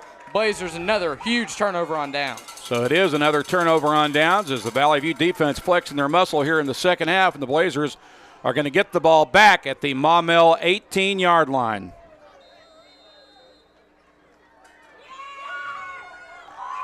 Turley leads the offense onto the field as they hit the field with a little swagger, and rightfully so. Got 3 receivers, actually 2 receivers clustered left, 2 to the right as well. Turley shows it to the jet sweep motion man, keeps it himself, still moving his legs and moving the pile inside the 15. They're going to blow it dead, although he had not been tackled. Let's see where they spot the ball. Gain of 1 on the play brings up 2nd down. How is that a 1-yard gain? I have no idea. It looked like the pile was at least going for 3 or 4 There must yards. have been a whistle that I did not hear. That's the only thing I can figure because he had at least a 3-yard gain off of that. They'll spot it at the 17. It's 2nd and 9. 3 receivers to the right. Jones goes wide left for the view.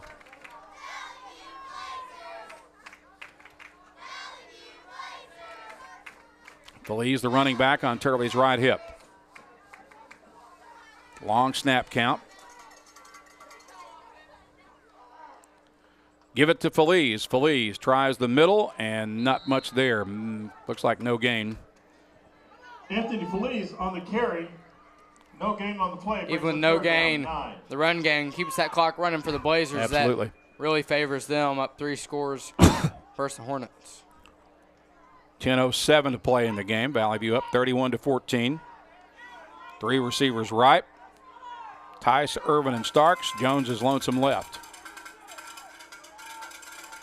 Again, Turley letting that snap clock and game clock wind down before they take the snap.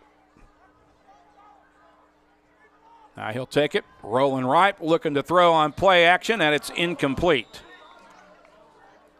Looks like Starks kind of stumbled there before the pass, but I wouldn't be shocked if the Blazers go for it on 4th down, deep inside Maumelle territory up 3 scores. 4th down, 9.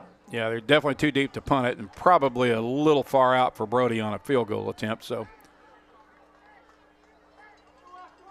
it'll bring up 4th and 9 from the 17-yard line.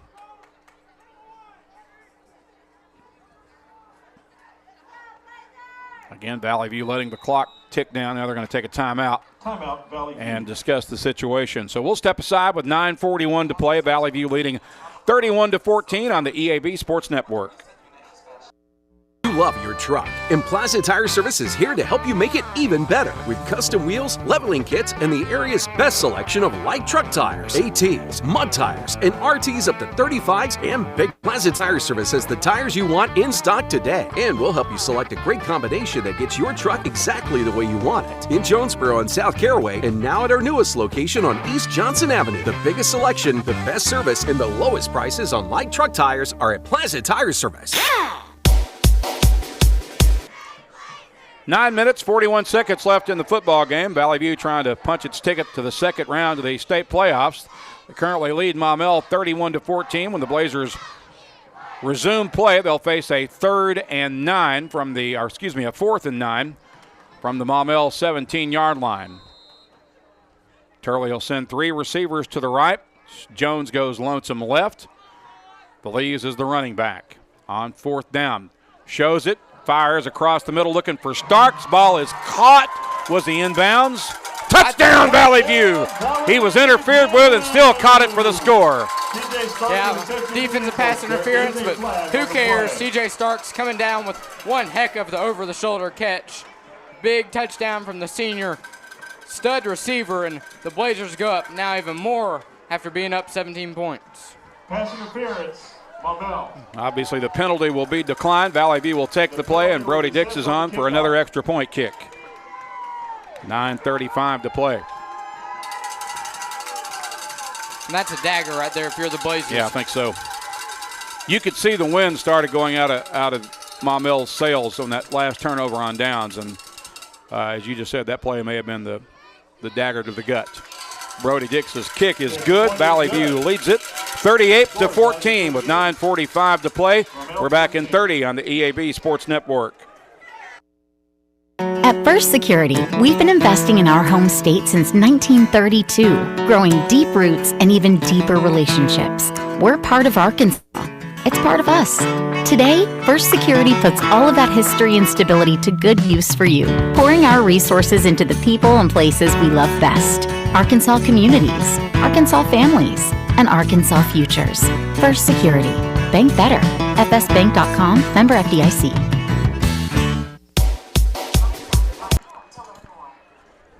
Back at Central Dealership Stadium, Randy Myers, Tyson Leblong under the headsets in the NEA Baptist broadcast position. Valley View has extended its lead once again. It's now 38-14 after the Blazers covered 18 yards on four plays in that last scoring drive, capped off by Carson Turley's 17-yard pass to TJ Starks for the touchdown.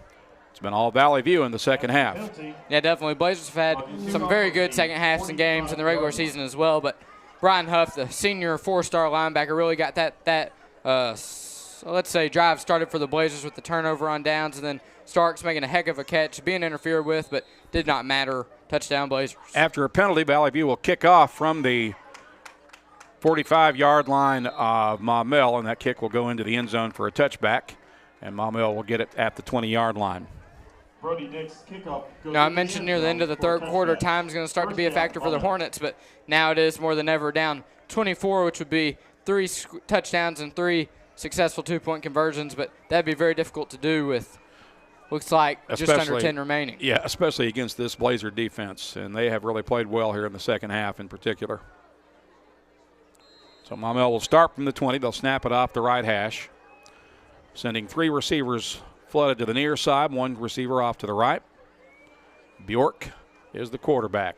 He's flushed out of the pocket, rolls near side, throws on the run. He's got a receiver open, catch is made. Hey, that's not going to matter. Holding in the backfield. Maybe coming back. There's a flag back near the line of scrimmage. The catch was made by Jonathan Frost. He scored, but that's most likely going to be coming back.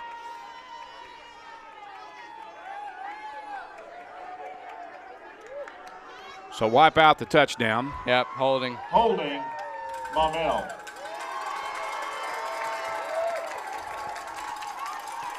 And move the Hornets back to the 10-yard line. Looked like Noah Wendell got a little too close to Bjork, and the offensive lineman just said, I'm just going to tackle you. You're not tackling my quarterback, so that's what draws the holding penalty. Desperate times call for desperate measures. That's exactly right. Ball placed at the 10-yard line, first down, 20. 9:19 to play. Blazers up 38-14.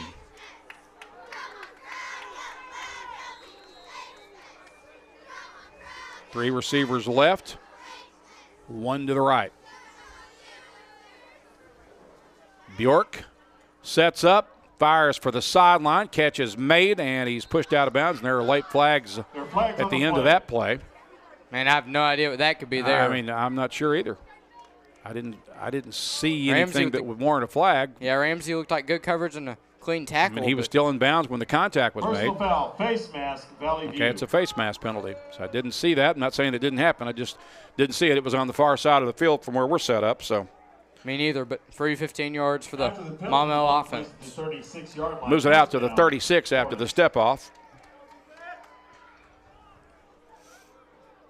And it's first down from there for Maumelle with 9:13 remaining.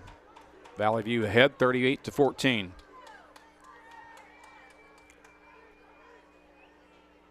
Three receivers left, 1 to the right for the Hornets. Bjork out of the gun. Late handoff to Worsham, and Worsham gets strung out, runs out of bounds, and that's going to be 41-yard line. No gain. Actually, it's going to be a loss after the spot of about almost 2 yards. Yeah, great job there by the Blazers' edge defense, just not allowing any space at all, making them go east and west instead of north and south, so big stop there on first down for the Blazers. 2nd and 12 from the Maumelle 34. 2 receivers left, 1 to the right.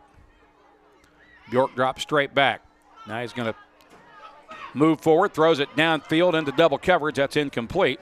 And that'll bring up 3rd down and 12 for the Hornets. Looked like that was Ramsey and Cohen in on the coverage of the Blazers secondary of that deep ball. So crucial 3rd down here for the Hornets. Sarge Davis coming back out onto the field. We saw him leave with an injury in the first half, but he looks to be okay now. I'm not sure if he's played any since then or not. I'm acknowledging because this is the first time I've seen him come back out. But so it's 3rd and 12 for Maumelle from their own 34. 3 wides, actually 2 wides left, 1 to the right. Bjork hands it off. Ball is on the ground. It's up for grabs, and I think they recovered it, but it'll be for a loss. Little miscue there in the exchange handoff there between Bjork and I believe that was Bjork and Worsham, but actually it was Johnson. Oh, Johnson, sorry, but so the fumble will be a loss back to the 29-yard line, and it's 4th and about 17 here for Maumelle.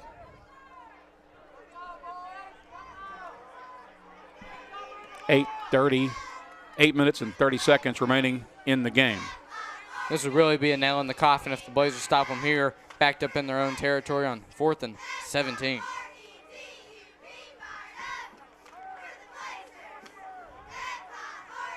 This looks like a beaten team to me. Bjork drops straight back. Now rolls near side, throws it downfield. Ball is caught, but he was out of bounds. Kenneth Robinson with the coverage for Valley View. Pass intended for Jonathan Frost is incomplete. Looked like Jonathan Frost had a few words for that Blazer sideline, but good discipline by them not to say anything back or do anything to get some unsportsmanlike penalties. That's the last thing you want. There's a flag, and I think that's getting. I think the mouth running is starting to take over for Maumelle. They're losing their composure, and hope it didn't speak too soon. I think this is going to be against Maumelle, and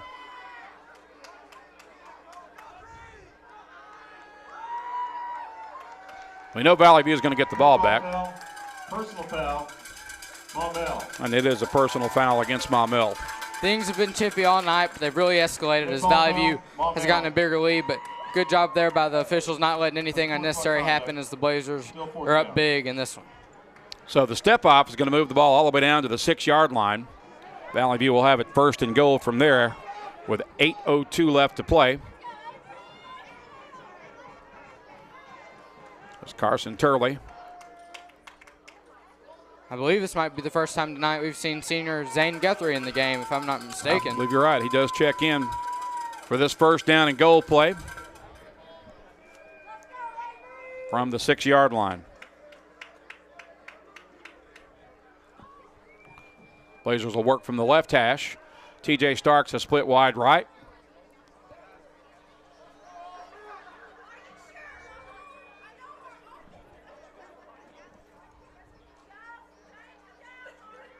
They need to change the down marker. It's still showing 4th down over there. Now Turley and Guthrie are. What's going on here? I think the officials messed up and said Valley View ball, but I don't know what happened. I guess they're saying the penalty occurred, and then it's going to be 15 yards from the spot, replay 4th down. But I didn't think you could do that after a penalty after the play.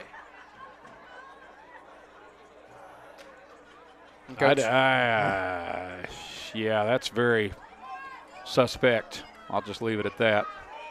Coach Cochrell doesn't understand it like us either, but I guess that's what they decided. I think that's just incompetent officiating, to be completely honest with you. But so it's 4th down and a bunch for Maumelle. They'll have the ball at the 7-yard line. They need to get to the 44 for a first down. Looks like the Blazers are more of a prevent defense look, which why wouldn't you be on 3rd and 37? Actually, 4th and 37. Yeah.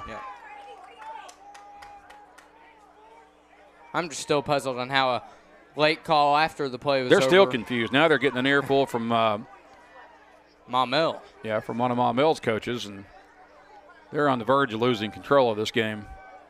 This has not really been a very well officiated game. I don't like to pick on officials, but this one's been. Wait, but now it looks like the sticks are coming back towards the direction of where the ball is. I don't know.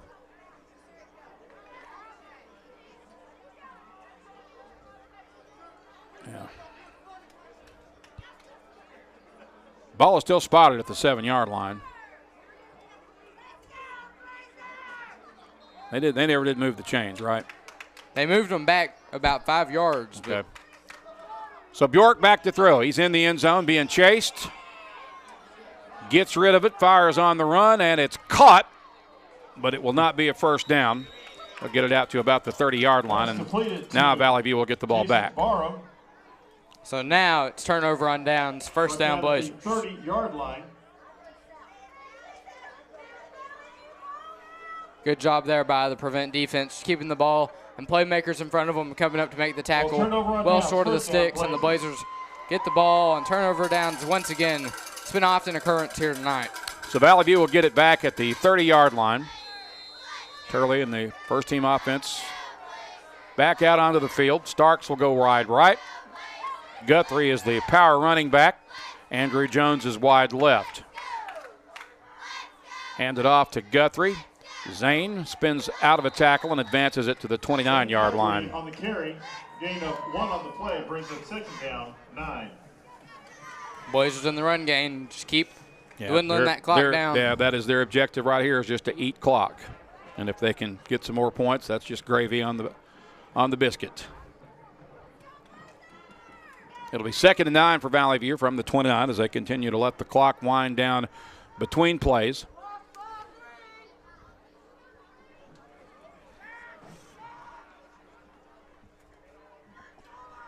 Again, Guthrie remains the running back. And Turley keeps it. That may have been a broken play. Turley will have to eat it for a loss back at about the 32 or the 33. Turley on the keeper, brought down at the regardless of the 4 or 5 yard loss, still eats the clock like we talked about.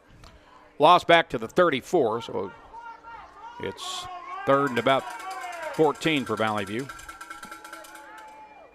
As we're inside 7 minutes to play, Valley View leading 38-14.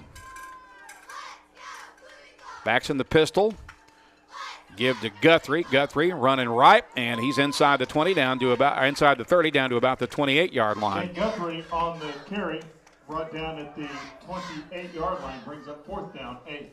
4th and 8 for Valley View.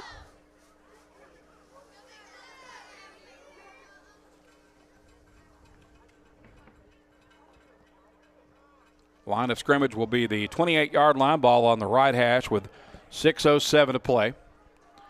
Blazers leading 38-14. Jones will go wide left. Guthrie will also line up left as a receiver. Got 2 receivers clustered to the right as well. Turley back to throw. Looking, finds Tice. Tice makes the catch, and he spins out of the tackle, and I believe he got the first down. Should move the chains for Valley View on a well-designed play. It's going to be close, but I think so. Oh, my goodness, what a spot. And they just signaled Maumelle football. Yeah, that awful close, but looks like Maumelle will take over on downs. First down. Well-designed play there by the Blazers, put Guthrie and Jones out wide, and just snuck Gavin Tice out of more of that towards the tight end position, and close to getting the first down, but I thought his second effort had got it. I'm not going to argue it too much as it's on the far side of the field from us, but it's a moot point anyway. Valley View's going to win the game. Blazers will get it, or rather Maumelle will get it back at the 20-yard line with 5:45 left. Bjork back to throw, being pressured, rolls right, and runs out of bounds, and we'll lose yardage. On the keeper. Another great play. Dedrick Bournes has really played good all night. Dedrick's had one of his best games this season, I think. Brings up 2nd down. He has been very active, particularly in the backfield. That's going to be a loss of 3 for Maumelle, back to the 17-yard line.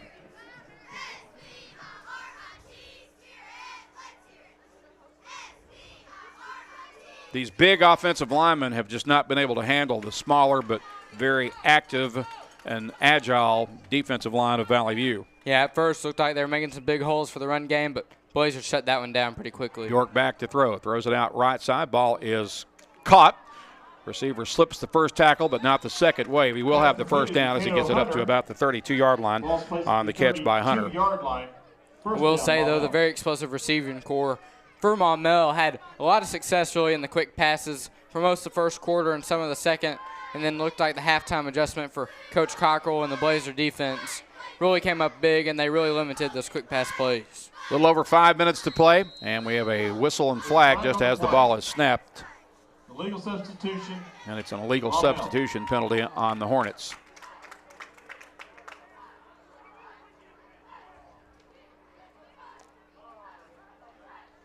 After the penalty, the ball is placed at the 26-yard line. Moves the ball back to the 26, and it's 1st and 15 for the Hornets.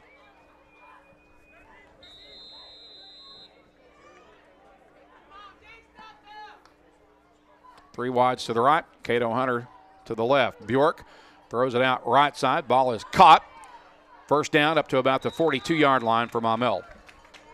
Elijah Newell on Who else but Elijah Newell? We've called his name a lot of times tonight on the receiving end for Maumelle, and Dax Webb there making the stop just after he picked up the first down. 3 receivers left. 1 to the right.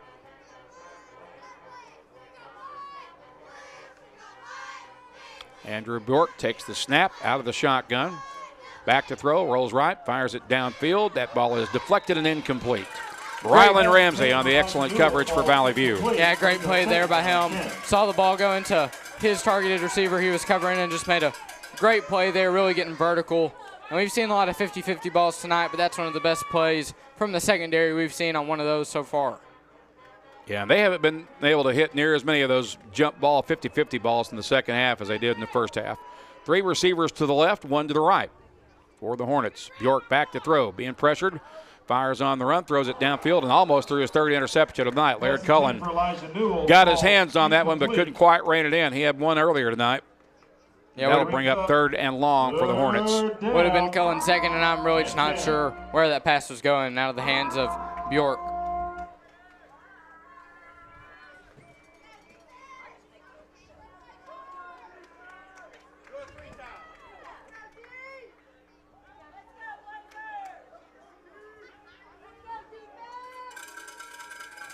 Three receivers left, 1 to the right.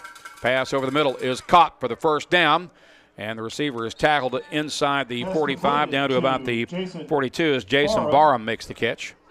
That's the 2 safeties, Daniel Richardson and Laird Cullen, on the stop for the Blazers. 42-yard line.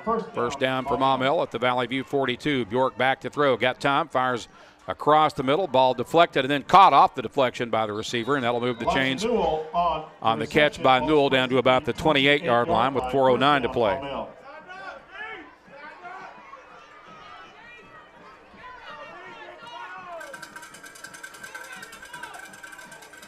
Two receivers right and left. Bjork back to throw. Here comes pressure. He's able to escape. Running left. And gets knocked out of bounds. Andrew Bjork. Big legal hit there from Jay Taylor. Being smart, though, not hitting him out of bounds, but great play there by Jay Taylor. He's had a good game. Got about a 1-yard gain after all that running, and it'll bring up 2nd and 9 from the 27 with 3:46 to play. Play did come out of bounds, so that stops the clock. Blazers leading 38-14. They will pick up their 10th victory of the year and move on to round 2 next week. Most likely hosting Shiloh Christian here at Central Dealership Stadium. 3 wides to the right for Maumelle. They'll throw it across the middle. It's short and incomplete. That'll bring up 3rd and 9. Hilliard falls incomplete. That pass just through the hands of Carson Hilliard there. Another 3rd down once again for the Hornets. 3:41 left in the game.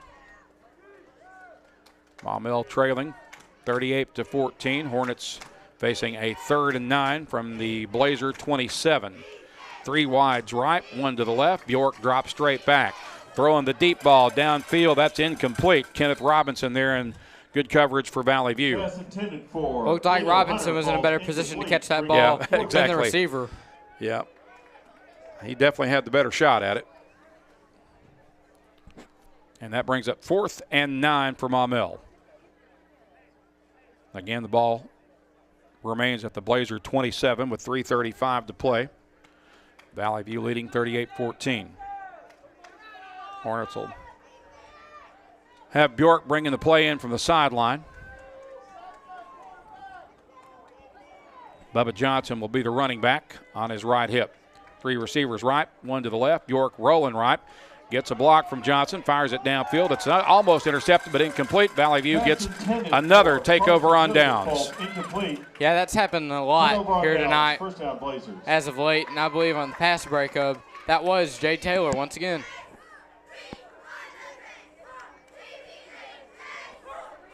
So Valley View will get the ball back at their own 27-yard line.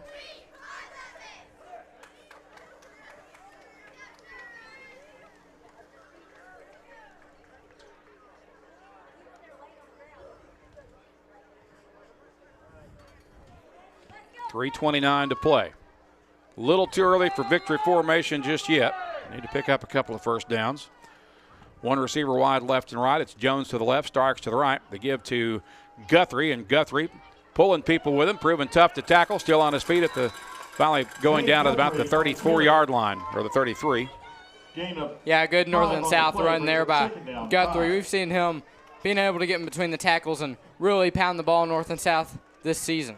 Guthrie got 6. It's 2nd and 4 from the 33 with 3:04 to play. Valley View again playing the milk the clock game. Andrew Jones goes wide left. Starks is wide to the near side. On 2nd and 4. Again, Zane Guthrie remains the power running back. Give it off to Guthrie. Guthrie's got the first down. He's tripped up at about the 44-yard line. Moved the chains off the nice run by Zane Guthrie. Great run once again between the tackles, and he was able to get through the line of scrimmage and just got tripped up, but another great run by the senior running back, Zane Guthrie. It looks like TJ Starks comes out of the game. I wouldn't be too surprised if his night's over with. Yeah, I think we're probably going to see a pattern of more and more guys coming out here over these next 2 or 3 snaps. Clock currently at 2:14 and ticking. Valley View with a first down at their own 44. Andrew Jones is wide left. I believe that's Parker King split wide right. Guthrie on the carry. And fighting forward across midfield and into Maumelle territory, close to first down yardage once again. You said we weren't in victory formation quite yet, but these north and south runs really eating up the clock from senior Zane Guthrie. I don't think we're quite far from it. It'll be 2nd and 1 from the Maumelle 47 with 1:35 remaining.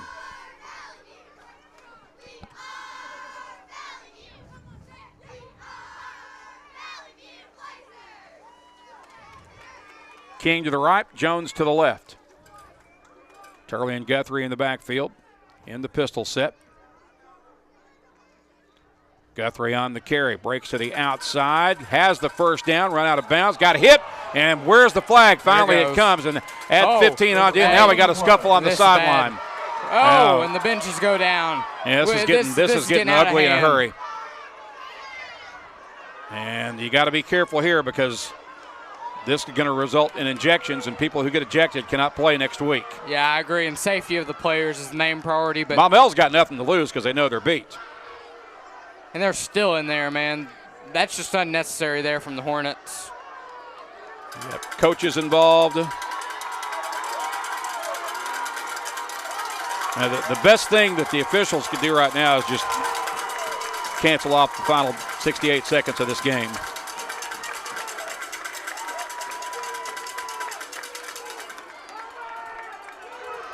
So there should be an additional 15 yards tacked on to the end of the run by Zane Guthrie.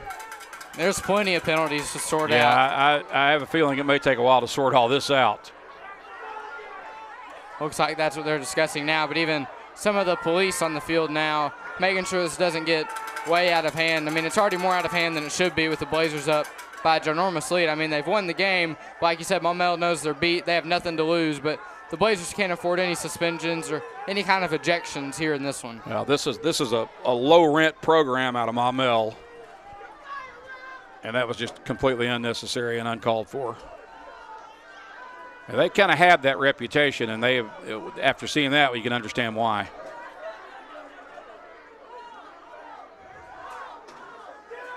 Officials still conferring.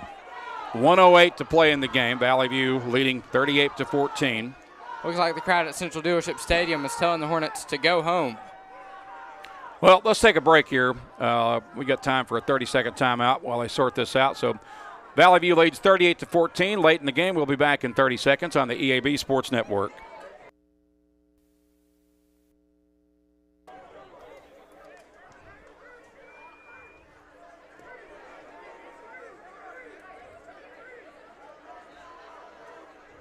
I don't know.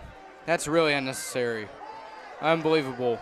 I'm assuming we're still on the air. I'm not hearing any return audio, so we're just going to assume that we're still on as the officials continue to confer and discuss what they're going to do here. The big concern from Valley View standpoint is possible ejections because, I mean, there were, players on both sides that were involved in that. Maumelle certainly started it, but it happened on the Valley View sideline. And there were several players that were involved let's see if we can. We actually may not know until after the game how this all settles out.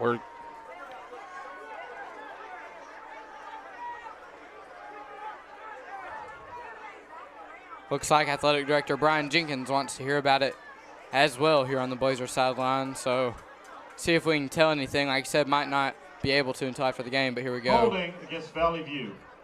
What? Personal foul, Maumelle.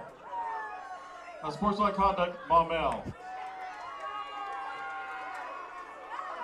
All right, so it's a holding penalty against Valley View. Penalties. The ball and is placed at the 27-yard line. 2 penalties against Maumelle, right? Unsportsmanlike conduct. What was the other one?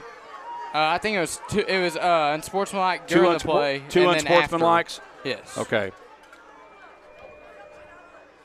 I think it was the late hit and then the one after the play when it really got going here on the near sideline. Yeah. So, looks like the ball's going to be spotted.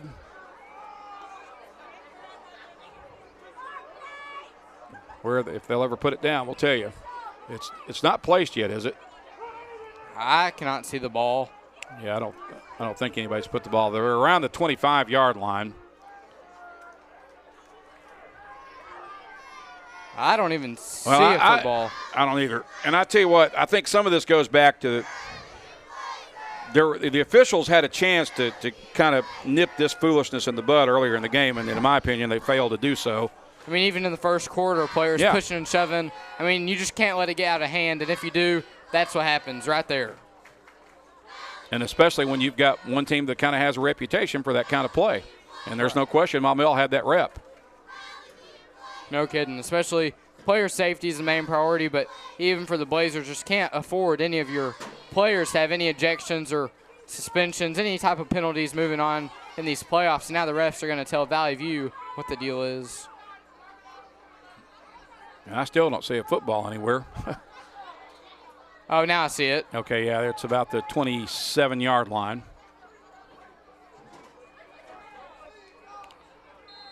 Blazers will line up in victory formation. Turley will take a knee. And 1 or 2 more snaps or to get this tomfoolery over with. One of the best plays in football if you're a Blazer fan, the quarterback kneel.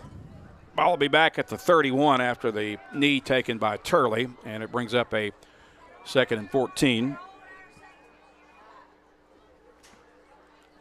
So Valley View will improve to 10-1, having won their 10th straight, and move on to the quarterfinal or the second round next week, most likely against Shiloh Christian. Turley again takes another knee, and that was probably the last. Yep, that should have been the last snap of the game. It was, and Valley View gets the victory. 38-14 as the Blazers dominate the second half and shut Maumelle out. We'll step aside for a 2-minute timeout and back with our Lexicon postgame after this on the EAB Sports Network.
Check 1 2 1 2.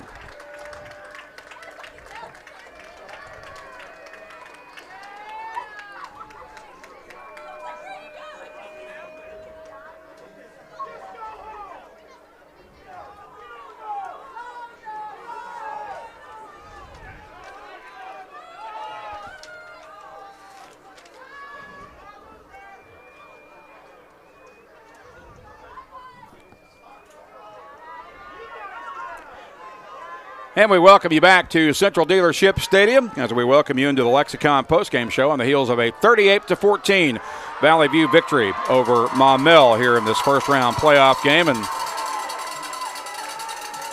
Blazers headed over to their student section and band to sing the alma mater after a great victory here in the first round of the playoffs, advancing to the second round for the second straight year in a row. We are in the Lexicon postgame show. Lexicon can help you reach your goals and success. Go to lexicon-inc.com/football to learn more. Valley View led it 24-14 at the half. The Blazers got 2 second half scores. As we recap the second half scoring, Valley View scoring with 43 seconds left in the third on a 1-yard run by Carson Turley. That was a 7-play, 59-yard Valley View scoring drive. Brody Dix with the extra point kick to make it 31-14. Valley View would score again with 9:35 to play in the fourth on a 17-yard pass from Carson Turley to T.J. Starks to finish off a 4-play, 18-yard Valley View scoring drive that was set up after a turnover on downs. And Brody Dix with the extra point kick as Valley View wins it 38-14. This was a highly entertaining game that got a little almost too entertaining there toward the end with a little scuffle on the Valley View sideline over here after a late hit by Maumelle. And hopefully we're going to be able to get a post-game conversation with Coach Sean Cochrell, and perhaps he'll be able to answer some questions on whether or not any of the Blazers are going to have to miss the game next week, because Valley View did retaliate a little bit. It was basically just kind of a situation of protecting their own turf and their own guys, but there's no question that both teams were involved in that little fracas. It could have been a lot worse than it was. Fortunately, it didn't get worse, but I tell you, for a moment it looked like it was going to get real nasty. Yeah, for sure. I mean, we said the refs had a chance to stop the chippiness, and they didn't, and unfortunately it just got into the matter of a big, I guess you could call it a fight there on the sidelines, benches getting turned over, but you're just hoping, if you're a Blazer fan, that no guys are suspended for the next round for sure, but they always get the second guy in little fights like that, but you hope that's not the case if you're the Blazers tonight.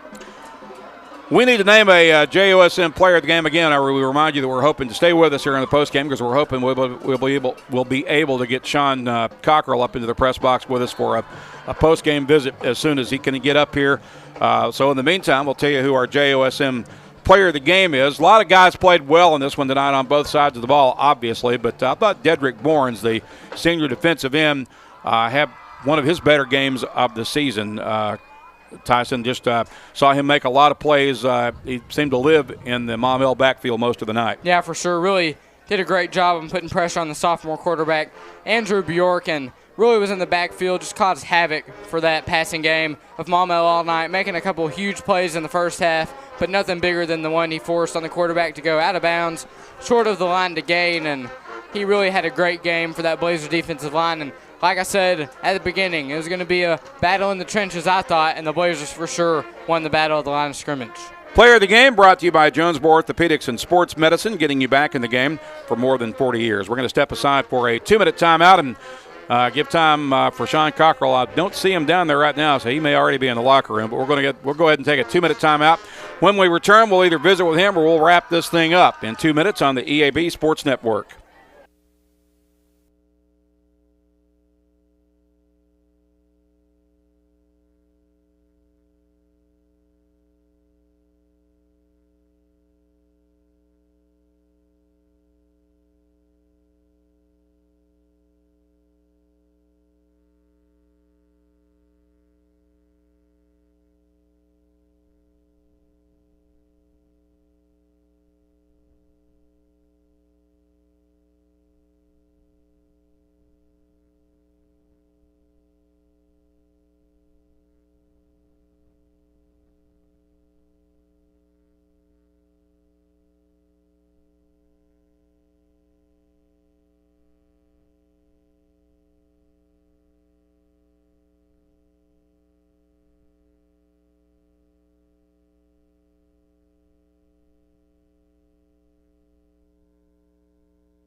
We're back at Central Dealership Stadium. Valley View wins it tonight, 38-14 over Maumelle in this first-round playoff game. It does not look like Sean Cockrell is going to be able to make it up to the press box, so we're going to wrap it up. Again, your final score, Valley View gets the win 38-14. The Blazers improve to 10-1 with the victory. They move on to round 2, and we'll be back here in on next Friday night at Central Dealership Stadium, most likely playing host to Shiloh Christian for a second-round playoff game. We also remind you we're going to have basketball coverage on the radio side Tuesday night for the boys season opener at Riverside. We'll also be on the air Thursday night with the Valley View Osceola game from the Empower Tournament out of Brooklyn. And then on Friday next week, we're going to have double header coverage, starting with Blazer basketball against Heritage from Brooklyn at 5 o'clock, immediately followed by the Valley View Shiloh Christian football game and the second round of the playoffs. And, of course, we will have streaming video coverage of the playoff game here on the Blazer News Network on YouTube. So thanks once again to everybody working behind the scenes tonight, our streaming crew on the Blazer News Network, as well as David Wofford, our network engineer for Tyson Leblong. I'm Randy Myers. Thanks for joining us, and enjoy the rest of your weekend. Good night, everyone. Blazer football on FM News Talk 102.